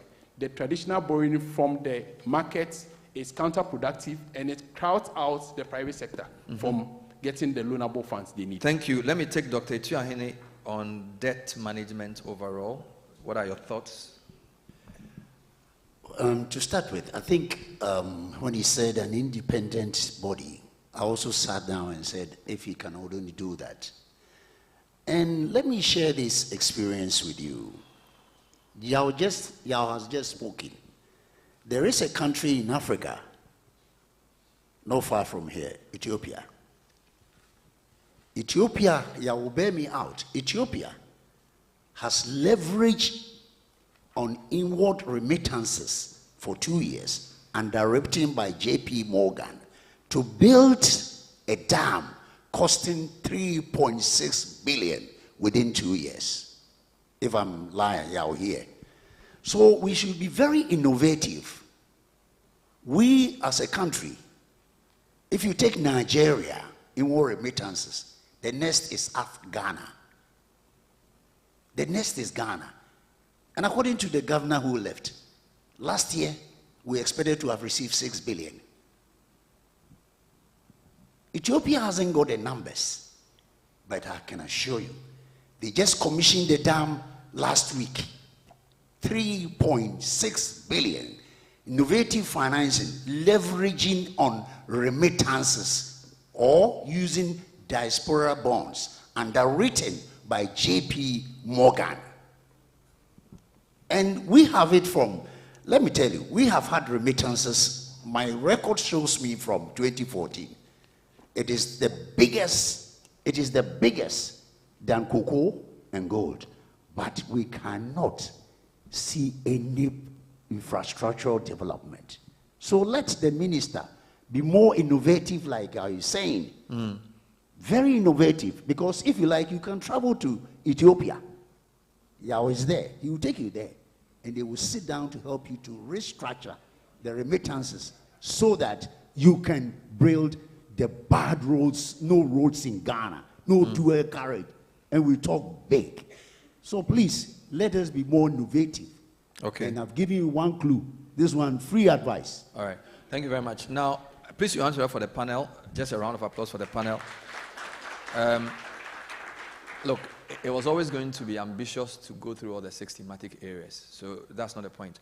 But I want to do a last round. That last round is basically on which government initiative what do you make of the government initiatives? There are many, right? Big push, 24-hour economy briefly mentioned, different things were said. So I'll give each of you like a minute and a half to talk to me about which government initiative you see in the budget is good or problematic, depending on the way you see it.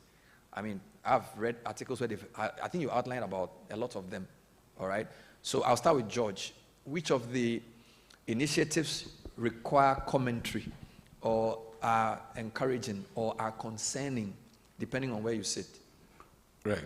So I'll first start with the proposed reforms for the VAT and levies. Okay. I think that this is something that industry is in high expectation, and so we all look forward to the government ensuring that these reforms come up as quickly as possible. But if you look at the proposals made, that is the area that business is going to get a lot of impact because of the fact that the levies have been a significant cost to businesses over the years. And so by the proposal of consolidating the levies into the VAT system to qualify for input-output and the removal of the COVID levy, I think that this is something that, if it is done, business, and this year's budget is one of the budgets that I would say have been exceptional in the sense that it's one budget that did not really introduce any new taxes compared to some other years in the past. And the fact that the only thing you see is the extension of sunset clause in some of the levies that we have. And so the need for government to engage the business community to ensure that this proposal comes to life. I think businesses are in a very high expectation and look forward to that. Also, we believe that the proposal for the VAT refund, reduction of the VAT refund itself, for me, is not much of an issue because the reduction from 6 to 4 is a matter of a percentage of revenue. So if our revenue numbers are high, as proposed in terms of tax revenue for this year, okay, then we should be able to still pay VAT refunds. And so businesses are not looking at with a reduction, meaning that they will not be able to get refund. I think what we need is a bit more efficiency with regards to VAT refund process, and the fact that if government can, or the GRA can put in a special refund unit to ensure that refund processes are done speedily than it is now. I believe that business will be happy. Ejepoma, any thoughts, initiatives that catch your attention? I think the initiative on industrialization is what has caught my attention in here, and then the 24-hour economy. Taking industrialization, I'm thinking of us as a country having both a comparative and competitive advantage in agro-processing and some other light manufacturing industries. And so if we are able to do this very well, I think it would resolve some of our exchange rate problems and our inflationary pressures that we see in our economy. Coming to the 24-hour economy as well, I think that is also a good one. But of course, we need some basic things to be in place before that can work out very well. We need to make sure that we are secured. So security is something that is very important. Our transport network, we need to build on that just to make sure that people can travel at night, from one place to another.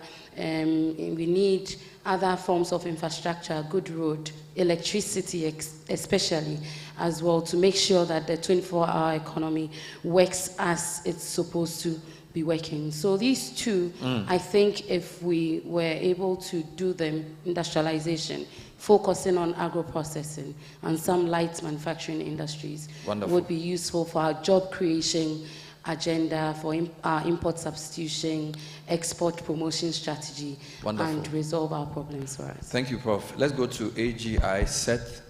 Well, thank you very much. I think you can imagine I will talk similar to what she said. No, there are two key policies I would like to combine here, the 24-hour economy and then the agricultural transformation agenda. Correct. The 24-hour economy, because initially when it was mentioned, there was a bit of confusion as to how the form it was going to take.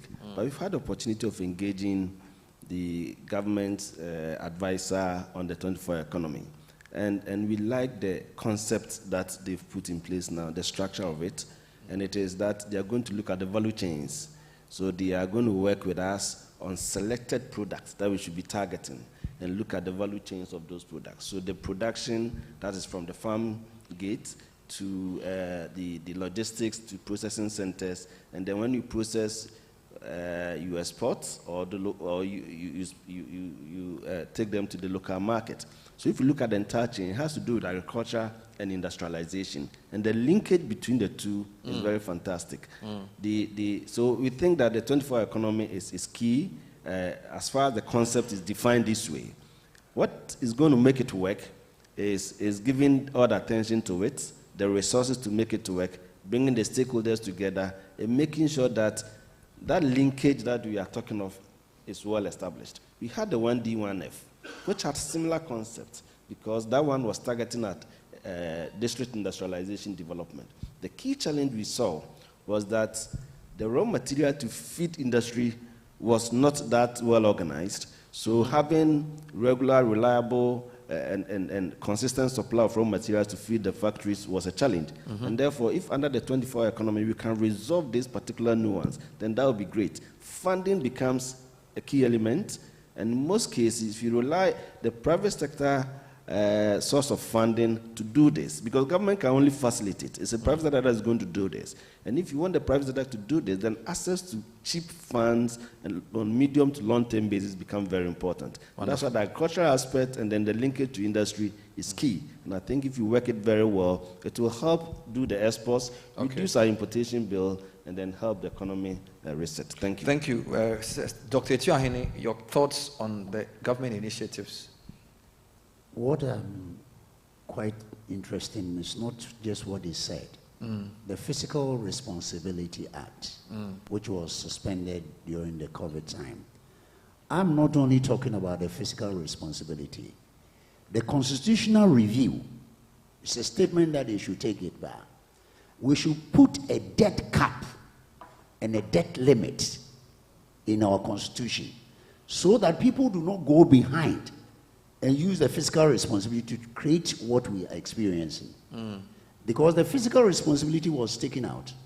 The IMF document 24/335/2224, it states that the government and the Ministry of Finance should ensure that the fiscal responsibility is enhanced and reviewed. I will go a step further. Let the constitutional review put a debt cap and a debt limit so that people don't take us. In America, anytime you want to go to exceed, you go to Congress, and Congress has to approve. Not giving it to a minister or not giving it to one person. Because with this experience that we've had over the last 5 years, should never happen for the next century. Wonderful. Seth, I will skip you and take Yao. Then I will take your reaction to some of the points that have to be clarified. So Yao, your views on the key government policies or initiatives. Yes, so maybe briefly, I'll say that slogans do not transform the lives of people. So we spoke about the golden age of business some time ago. Today, businesses are crying.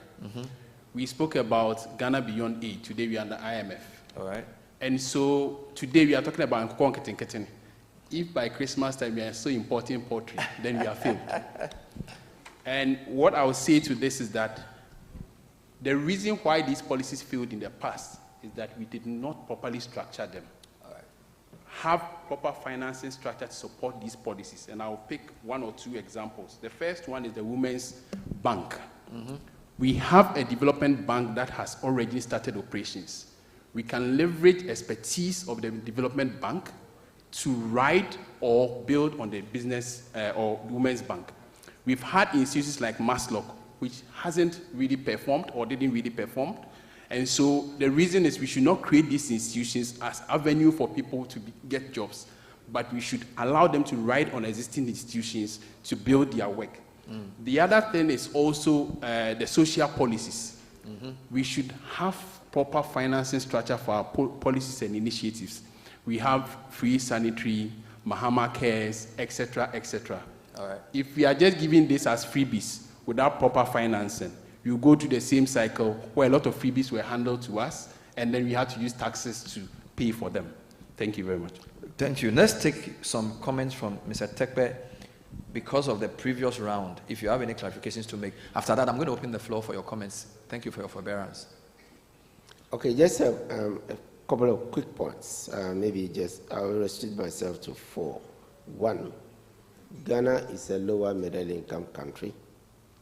The implication is that we are going to lose concessional financing and we are going to lose grants. If you look at the table that was displayed, you couldn't even see the bar for grants. It started from 2010 when we became a middle income country.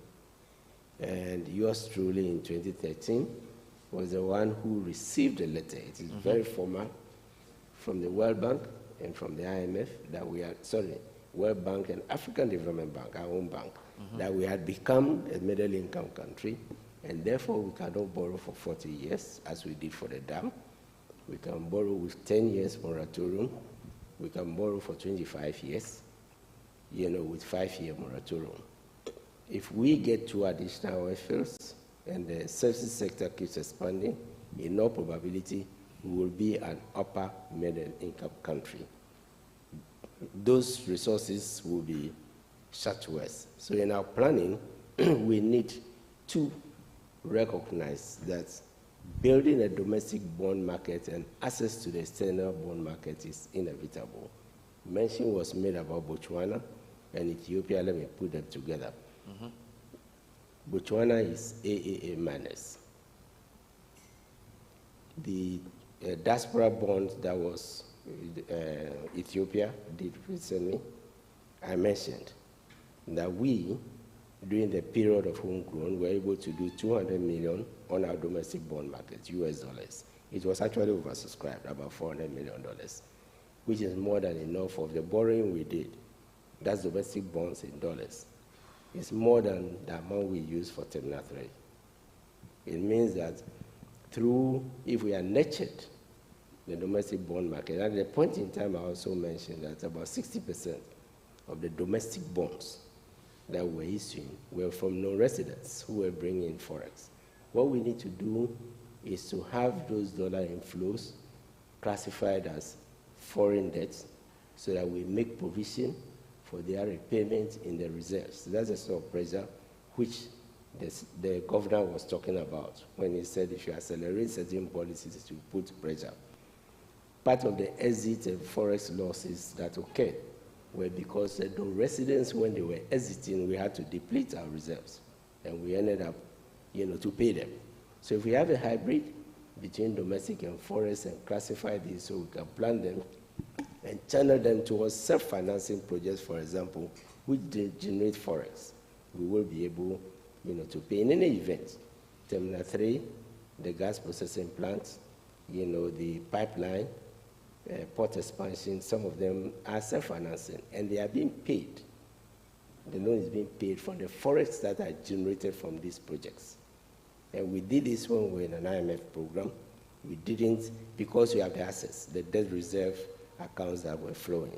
So some of the initiatives are things which we initiated is about sustainability and sustaining the policy so that we were ahead of the Ethiopians and the Botswanas with respect to some of the policies. Now, the Fiscal Responsibility Act, if you listen to the minister, said we need a consolidated public financial management act. The Fiscal Responsibility Act is actually an extract from the Public Financial Management Act, which is why he said, it was going to be integrated with the debt ceilings, probably quantified. What Botswana and others do is that they have a floor and a ceiling. We set it up informally, at 65 and 55, and that's what we're doing, which is why we went into 57 on a new basis in 2016. And let me link this to the fact that in 2016, we did zero financing. We didn't depend on the central bank to finance the deficit. It was because of measures like the Treasury Single Account and others. We need to just sustain these policies. If we continue with the TSA, with the debt, okay, let me come to, we would be able, government will be able to manage some of its liquidity. Of course, the law says that in times of difficulty, you could go for 5%, right, of the prior year, revenue to augment. And that's another type of ceiling, which Mr.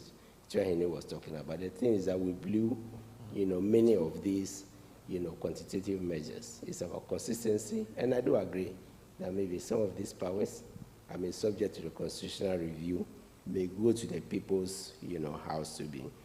The last thing, the biggest danger we have is that we take loans and they are interest only. So we keep paying interest and we think we are doing well.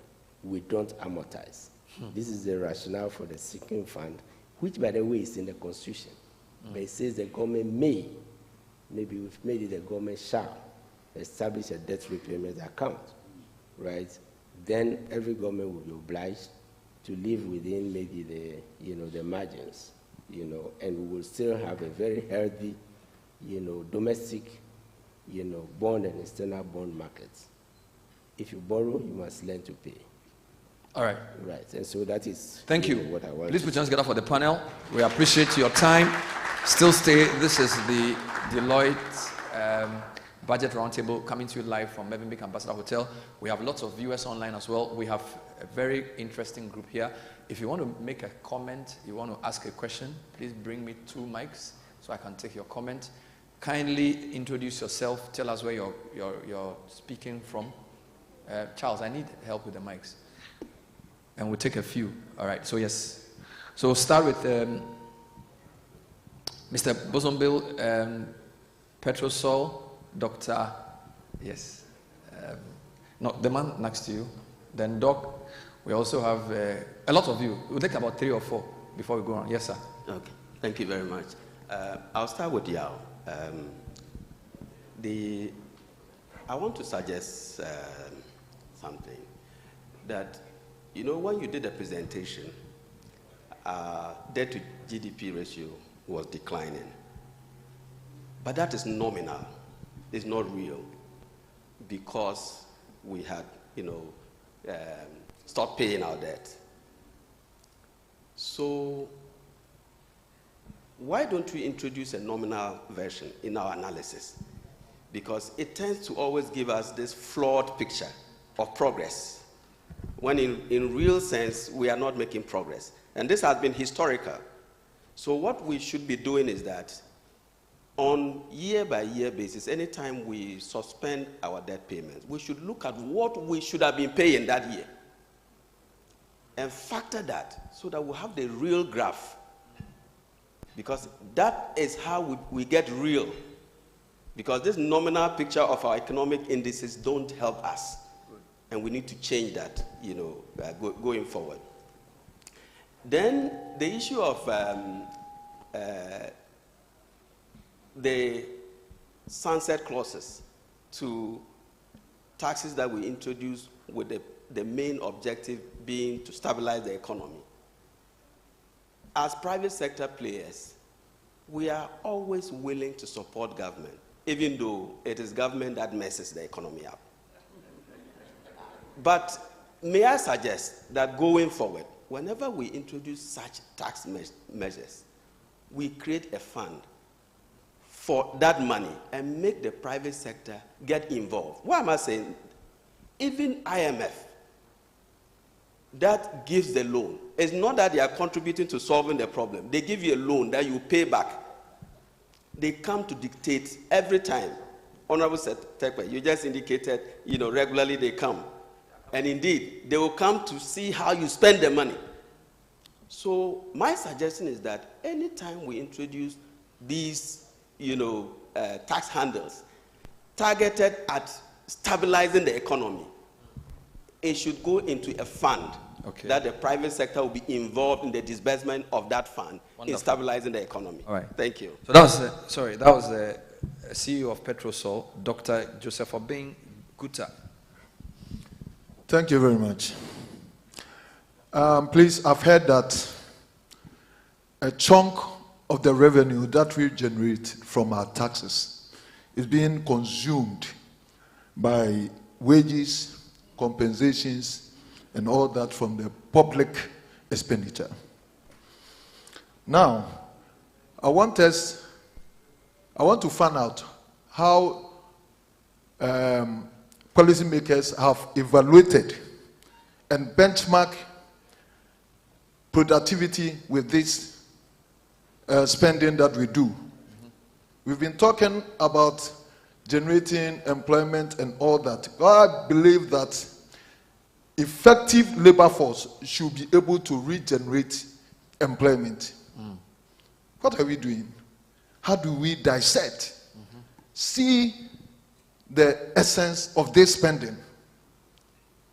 If you are not able to benchmark productivity with these wages, compensation, and emoluments that we do, then we are doomed.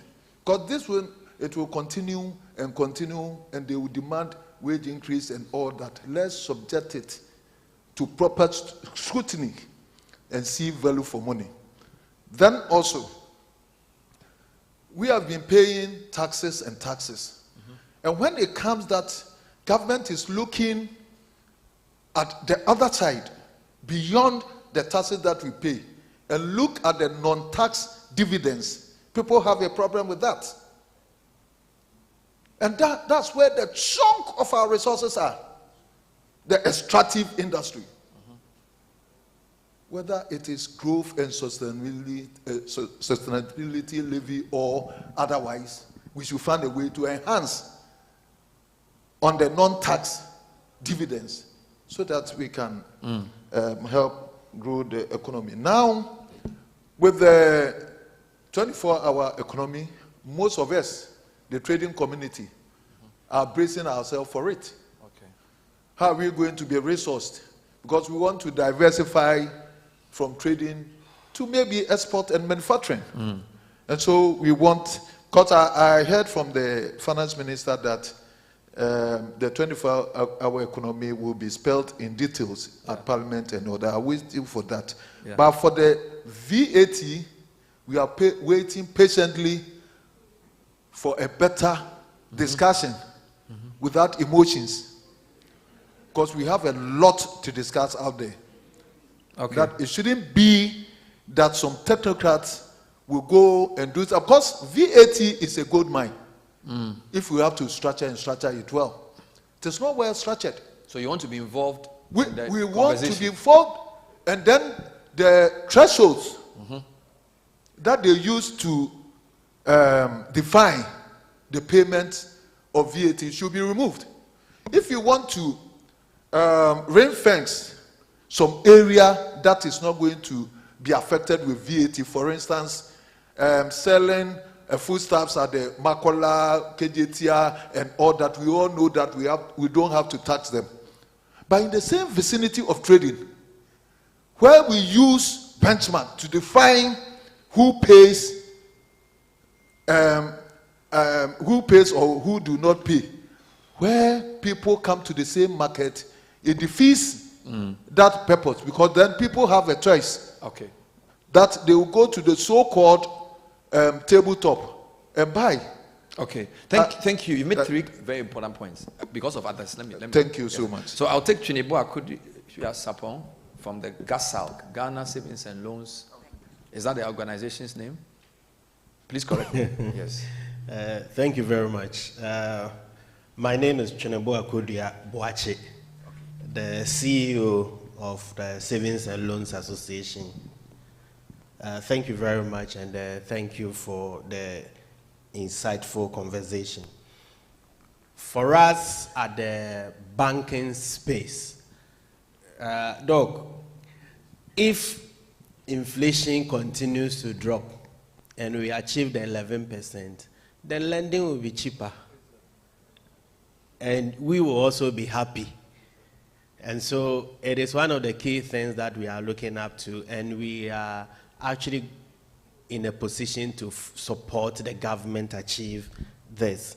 The next thing has to do with the crowding out, which Prof. Japoma actually mentioned, that we have been speaking about over the years, that when governments come into the market and you crowd out businesses, it becomes difficult for us to even look at how we will support business. But fortunately, the savings and loans companies in Ghana now have resolved that they are focusing squarely on building MSMEs. And so we are in it together, and we are actually going to make sure that we live up to expectation. What we want to emphasize is that government should continue to look into our direction. Whenever government wants to roll out any program, you should remember that there are well-structured financial institutions that are ready to support roll out the government. So we stand ever ready to support businesses and also to government programs. Thank you very much. Now, luckily, this program is being streamed and recorded, so I take it that not all these are questions for you to answer, because otherwise we'll be here forever. So I want to take more comments. Then we'll aggregate the questions and you give your final thoughts. Is that a good idea? So let's take the next round. The man in blue. Then I'll go to the back. Madam, yes, please. You'll be in the next group. Yes, sir. I'll come to you as well. So let's make it brief, straight to the point, so we can get more people. Thank you. Thank you very much, Bernard. I have a very simple question to Mr. Setepe and that of Dr. Trian. My question is, can the BOG and the government achieve macro stability with the current negative capital position? My view will seem not to be seeing the urgency for the recapitalization of the Bank of Ghana. And I ask this question because once you have negative capital position, the bank will struggle to achieve price stability.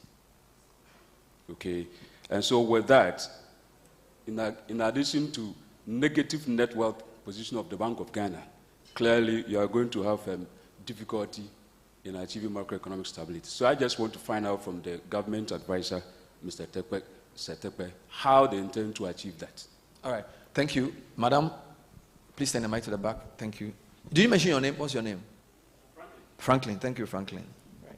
Thank you very much. My name is Hannah Ejay Mensah, and I am an occupational health and safety professional. So I just want to make a comment with regards to the 24-hour economy, because when Prof was saying and talking about resources that we need, she mentioned security. And I think what I want to say is also putting the employee at the center of the 24-hour economy. So the people who are actually executing, who are actually doing the work in terms of health, safety, and then security. And looking at their entire health, so talking about their physical health, but also their mental health, and then all other things that comes together to make that employee productive to be able to perform. And this also draws us then as a nation to making sure that we have an occupational health and safety bill, which has stayed in Parliament for a very long time. I know that some discussions have started on it, but it's been so long. When you look at people in the private sector, the informal sector, employees are being abused because really they don't have anything to protect them, though our constitution and then the labor law says something, but we need a comprehensive bill that addresses the health and safety of employees, and as I said, especially with their mental health and well-being. Thank you so much, Madam. The gentleman, yes. Good afternoon. My name is Ransford Nilati. I have 3 questions for Mr. Tepe. The first question is in relation to the capital allowance base. Do you not think that it's high time we have a review in relation to the vehicle element? Because we all could remember that Act 896 came into being about 10 years ago.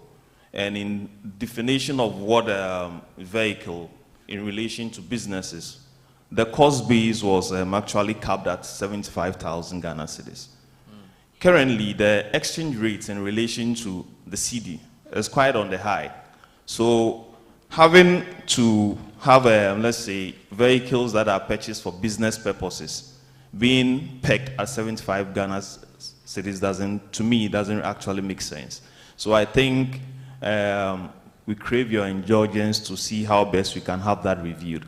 Secondly, in relation to withholding taxes, and also the various types of withholding taxes we have for businesses, looking at assets, works, and also services.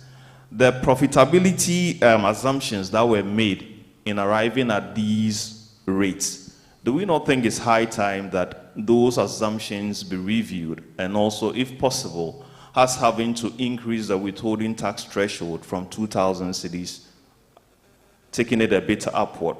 Because I think now 2,000 cedis in relation to businesses does not actually meet that threshold that was actually assumed in 2015 when those assumptions were coming into So being. you are saying 2,000 is too low? It's too low, basically. So we should go to like where, 20? 20,000 or something like that. And also for the vehicle, maybe if we could review it by 1,000 basis points to, let's say, 750,000 or upward. I think it makes a bit of sense, yeah. Capital, okay. Yeah, capital, thank you. Thank you. Any more thoughts from the audience? So we are all happy. Okay, there's one here. Thank you. So I take it you are the last. Okay, wonderful.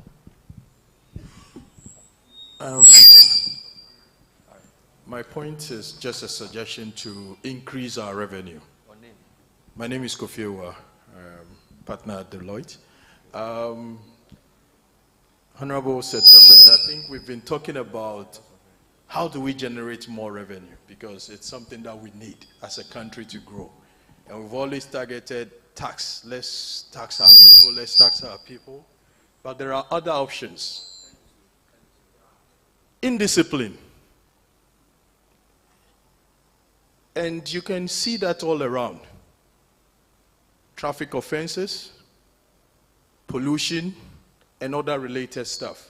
What are we doing as a government to implement some laws that would help spot fines and other related stuff and get money accounted? Not something that somebody would take and put in his pocket, something that we can account for, and it will increase the revenue that we generate. You can check Lagos State. Lagos State.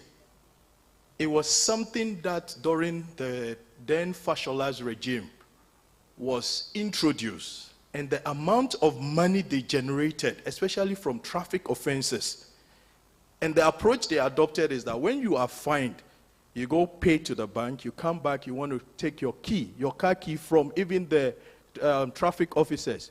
You have to go and produce your income tax certificate, which then means if you've been doing business and you've not been paying your taxes, they can reassess you and you go and pay. That increased tax compliance and at the same time generating other revenue for the government. So please, let's think about those options. Thank you. Thank you. Thank you very much, sir. I will just read one virtual comment, a comment that came in through the virtual audience, and then we'll see how to manage the responses. Question from Francis Amanyo. It's a rather long one. An analysis of the past 5 years indicates that government's primary balance has consistently reflected deficit positions, underscoring persistent fiscal challenges. Against this backdrop, the projection of a primary surplus of 1.5% of GDP by 2025 amid aspirations of greater fiscal stability appears overly ambitious. Whilst the government's commitment to achieving a more sustainable fiscal position is commendable, the magnitude of the proposed adjustment raises concerns about feasibility, particularly given historical trends and structural constraints. For this target may signal optimism, but could also risk credibility if underlying economic vulnerabilities such as revenue underperformance and expenditure rigidities are not decisively addressed. Achieving such an outcome would require not only exceptional policy discipline, but also robust economic tailwinds, which remain uncertain in the current global and domestic climate. So all this is just a premise. So now the question. What measures is government going to put in place to make the primary target achievable, considering the trends over the past 5 years? This sounds like some very serious guy who's watching the thing online. He didn't tell me who it's addressed to, but it looks like Setepe. Because this kind of thing, only you understand these kinds of things. So let me repeat the question, just the question. What measures is government going to put in place to make the primary target achievable, considering the trends over the past 5 years? Now, there's so many questions, and I don't think we have enough time to answer all. So answer this one and a few. Then I'll take everybody's closing comments. I hope that's a good plan. Otherwise, we'll stay here till tomorrow morning. So you will go first. Deal with this one, and then a few others that came to you. Yes, sir. Yeah, thank you very much. The deficit is revenue minus expenditure. I think we know that from our households for purposes of, when you talk about the way we calculate it is you take the cash inflow, cash outflow, revenue inflow, outflow, and then you calculate the first level of deficit because it doesn't take account of arrears. So you add the arrears, and then that gives you your fiscal balance. And that is the 5% which is in the Fiscal Responsibility Act, which in any event is, it was only not quantified in the PFMA. Now, that deficit is the fiscal balance. When you talk about primary balance, in calculating the expenditure, you leave out interest, you leave out arrears, and if you go further down, you leave out debt. That's why it is a more optimistic, figure, and it gives you positives quickly. The issue which some of us have always raised that we in Ghana should focus on the fiscal balance, and that is because our problem is arrears, huge. Our problem is that we pay only interest and we don't pay principal. So we should look at amortizing our debt, which is interest, plus principal. So these three elements, so that's the difference. The main difference in these three elements. And I think that for us to return to the market, you can't leave out your debt, the single fund and others, debt repayment, as we have been saying. So in answer to, I think it was giving a background and the optimism of using the primary balance, which some of us share, that our focus should be on the fiscal balance. The other reason is that the fiscal balance is what Parliament finances. It's not a primary balance, because Parliament has to finance the deficit, which is that GRA could not bring in enough money, and then the arrears, which we have to pay, for which we sometimes borrow, and then the net increase in debt, which is amortization. Wonderful, thank you. And now, if I may also, the issue of capital allowances withholding, we can link it to what I said earlier with respect to the banks exemption rate. I think we should, some countries index it to inflation. So all of this, in a situation where the city is weak and you have inflation and the forex is also impacting, the real value of those allowances can be depleted, with inflation. So if you peg with inflation, we used to be very good at adjusting them annually. So I think that is what, we may. I think 24-hour economy link it to, the infrastructure strategy, of the then Ms. Mahama administration. We have a tendency of relying excessively, I would say, on the public sector to generate employment. But the simple example I gave is if you build infrastructure, Terminal 3, in all probability, is generating more jobs than Terminal 1 and 2 put together. Right? If you do gas processing plants, you create a, So, and this is where the borrowing comes in again, because the difference between GRA revenue and expenditure, if you add non-tax revenues, would not be enough for us to build such an infrastructure. And we may therefore have to borrow both domestically and externally, and that's why we need, a debt repayment account, a sinking fund, which is the constitution, that works. I think I'll leave the Thank you. for others. Dr. Tuahene, closing thoughts, reactions.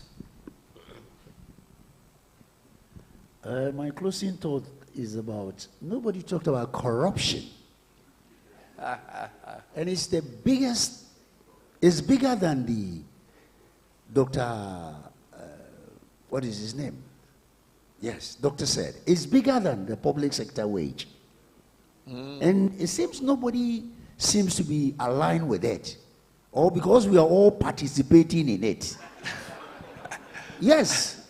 And I believe that the president should come out and begin to change the OSP and let it be the EFCC of Nigeria.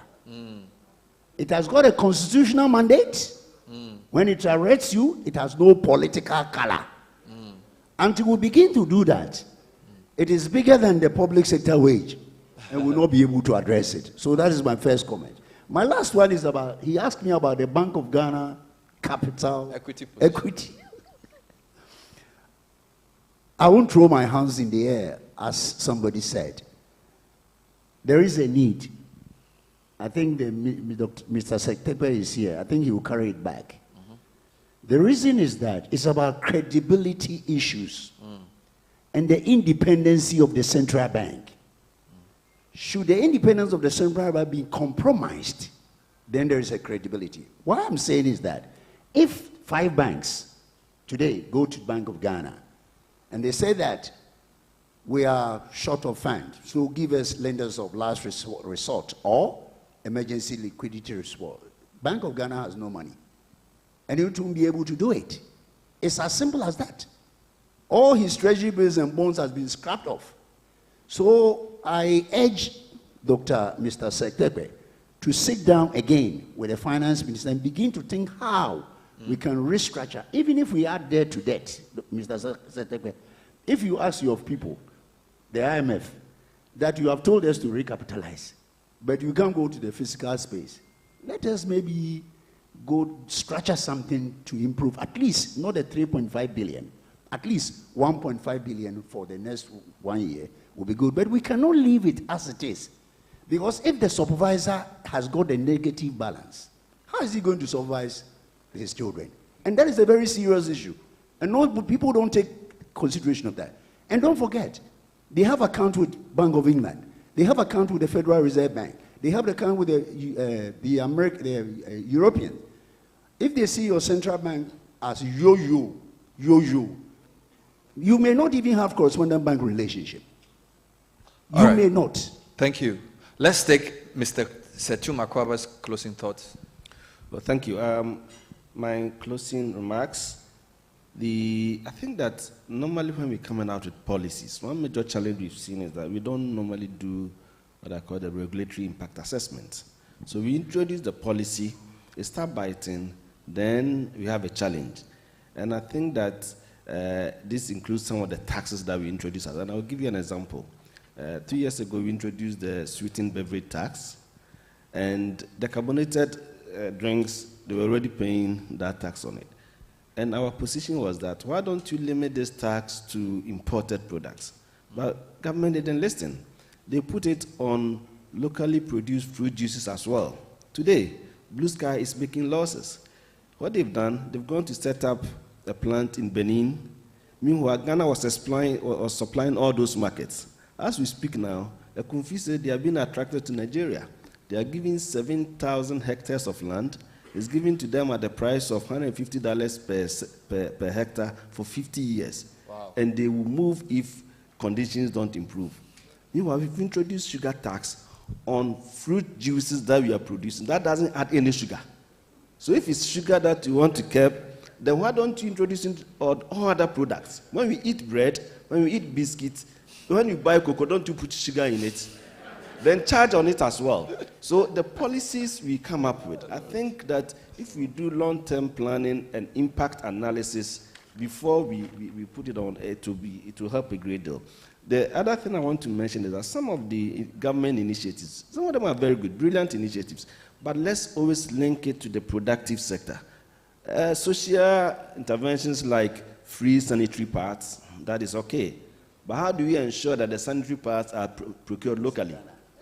And we have enough capacity, in fact, excess capacity to produce these products. So I think it should be added that whilst we are going to supply these school children with the free sanitary pads, any sourcing of that material or that product is done locally, and all others as well. The last bit that we didn't talk much about here is about electricity. I know government has clearly indicated its intention to bring private sector participation, which is fine, because we know that over 25% of electricity produced is unaccounted for, and it's adding to the electricity bill. Today we have a huge debt on the electricity, but what I heard the minister saying was that in the budget, that we would do automatic adjustments, and then we also do major tariff adjustments at the, getting to the end of the year. We know that automatic adjustment, we know the formula. There are some three key determinants. Depending on how the movement is, it may either improve or come down. Whatever it is, the solution to it is that let's ring fence that debt. Let's see how we treat it, but we cannot use tariff adjustment to resolve this problem. Already, we are uncompetitive when it comes to tariff levels. China, our major competitor in a lot of the products in the market, is doing about 4 cents per kilowatt hour. Even our bulk customers in Ghana are doing about 10 cents. If you add the rest, 12 cents plus. So if you're going to do major tariff adjustment and expecting that that is going to reset the debt, you have a big challenge. So maybe the presidential advisor will advise us how they are going to handle this. Private sector participation becomes important because of the inefficiencies. The inefficiencies, businesses cannot pay for it. It has to be somehow taken out and then dealt with. And I'm sure if you pull down on this 25% unrecoverable electricity that is sold out, is produced, it should help a great deal. Thank you so much. Let's take Professor Japoma's closing thoughts. So I would like to just quickly respond to Dr. Obeng, and then I give my closing remarks. So just to say that we can't, unfortunately, revise our wages down, the wages of labor down, but what we can do is to create a friendly environment for the private sector to champion the job creation agenda and reduce the wage bill for government. So this is what we have to be doing as a country. For my closing remarks, I think that we are very good at speaking as a country. We are good at putting policies down, but when it comes to implementation, we are not very good at implementing. I think we should take politics out of everything that we do, and then try to look for a few firms that we can, we can let them champion the strategies that we want to put in place to set the economy on the growth trajectory that we want to set it to. So thank you. Put your hands together for the panel. George and Yao, I am taking your time because you are host. So host and win. So forgive me because of time. You've said a lot as well, so forgive me. Let's put our hands together as they take their seats again. Thank you, Honorable Setekwe. Thank you, Dr. Etuahene. Thank you, Ejefoma, as well as Setchuma Kwabwa, and of course our partners, George Ankuma, tax partner, Yao Apialate, our partner for financial advisory. And I'm going to quickly bring up a lady to do the vote of thanks, but we want to just acknowledge some of our the partners for the organization as well. So I'm sure you know Daniel Usu is the country managing partner, George is the tax and regulatory partner. I'll just go a quick round. Charlotte Forsen Abe is the partner for audit. Charlotte, where are you? Give us a wave. Thank you all the way at the back. Abena Baini is also a partner for audit. Where is Abena? Thank you. She will come up shortly. Put your hands together for Abena. Kofi Ewua is the partner for risk advisory. Kofi Ewua, thank you. Emmanuel Mate is the partner also for audit. Where is Mr. Mate? He's somewhere. Gloria Boydo, who came earlier, partner for tax and regulatory. Gloria, thank you very much. Yaolate, we already know, financial advisory. Kwabena Situ, assurance. Where is Kwabena? Assurance, all the way at the back. Thank you. Roland Tay, consulting. Where is Roland? He's in another meeting. Gideon IEO, tax and regulatory. Gideon, all the way at the back. Thank you. Sewa Atiasi Jobenuku, consulting. Where is Sewa? In the system. And then Dorcas, is this Sekum? Did I get that right? Audit, Dorcas. All right. And of course, put your hands together for her. And of course, Benjamin Eshrifi, Winnie Haum, and Charles Yabua have been coordinating with me on this program as well. So where are they? Let them rise. So we give them a round of applause. So having done that, I'd like to now bring Abena Baini to do the closing remarks. She's the partner for audit. Abena, please come up stage. Please welcome her with a round of applause.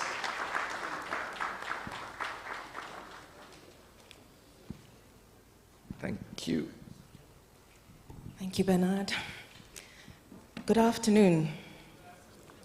It's been an interesting dialogue and a very interesting conversation. And now I have the arduous task of capturing your attention and keeping it as I thank everybody. So let's do this. The economic advisor to President John Dramani Mahama, the Honorable Seth Tekpe, ministers and heads of government institutions, captains of industry, and members of the business community, the diplomatic corps present, distinguished panelists and speakers, representatives of financial institutions and regulatory bodies, members of academia, distinguished invited guests, the media, ladies and gentlemen. On behalf of Deloitte, I extend my heartfelt appreciation to all of you for your active participation and thought-provoking contributions in today's dialogue that has set the pace for all to support the country's economic transformation into an upper middle income status. Indeed, the theme, Ghana's economic transformation agenda, key considerations for successful reset, has come at a crucial time as we chart a path that positively impacts businesses, households, and the overall economy. Our discussion today reveals one crucial thing. The road to economic transformation demands a collective effort that supports the government's vision and combines it with private sector's innovation and an unwavering commitment from all key stakeholders to ensure that a sustainable and inclusive economic recovery is achievable. Special thanks and mention to the Presidential Advisor on the Economy, Honorable Seth Emmanuel Tekpe, for your insightful perspectives on the President's vision for economic transformation for Ghana. To our distinguished panelists, we are grateful for your time and for providing very rich talking points on policy priorities, fiscal discipline, and strategies required for sustainable growth. To you, the audience, both here in the room and online, thank you for your participation and for your continual interest, for being concerned, for being involved stakeholders. Ghana is for all of us, and Ghana's economic transformation and agenda requires not only sound economic stewardship, but also a united effort from all concerned key stakeholders and citizens. At Deloitte, we remain dedicated to facilitating impactful conversations and providing thought leadership to drive Ghana's economic revolution. We pray that this dialogue will be a catalyst for change and foster an enabling environment for businesses, investors, and citizens to thrive. God bless our homeland, Ghana. God bless us all. Thank you very much, and good afternoon. Charlie, this your vote of thanks is very precise. Wow, like an audit.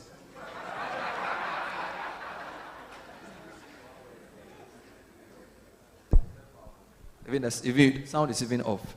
Let's put on Abena one more time. Thank you very much. So when you RSVP'd this event, you basically said you were going to come. But for us, it means there's rice and stew, very plenty, RSVP. So we have a lot of food. in the veranda, in the balcony. Please get some food and come in and eat. The purpose of this is also to interact, so please stay within, have a good chat, send us feedback. I want to acknowledge our online guests. Let's put hands together for the online guests. They've been amazing. When you started, there were more of them than you guys here. And then we just gave them one question. We didn't try at all. But the good news is that this has been recorded. A lot of this will be sent to the ministry and the powers that be to hear. And please make sure you download this report, send us feedback. We're happy to engage with you throughout the year. Hopefully we'll see you before the next budget, and hopefully the economy will be in a better position. My name is Bernard Avle. Thank you for coming. Have a fantastic afternoon. We'll see you next time. Bye-bye.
Recording stopped.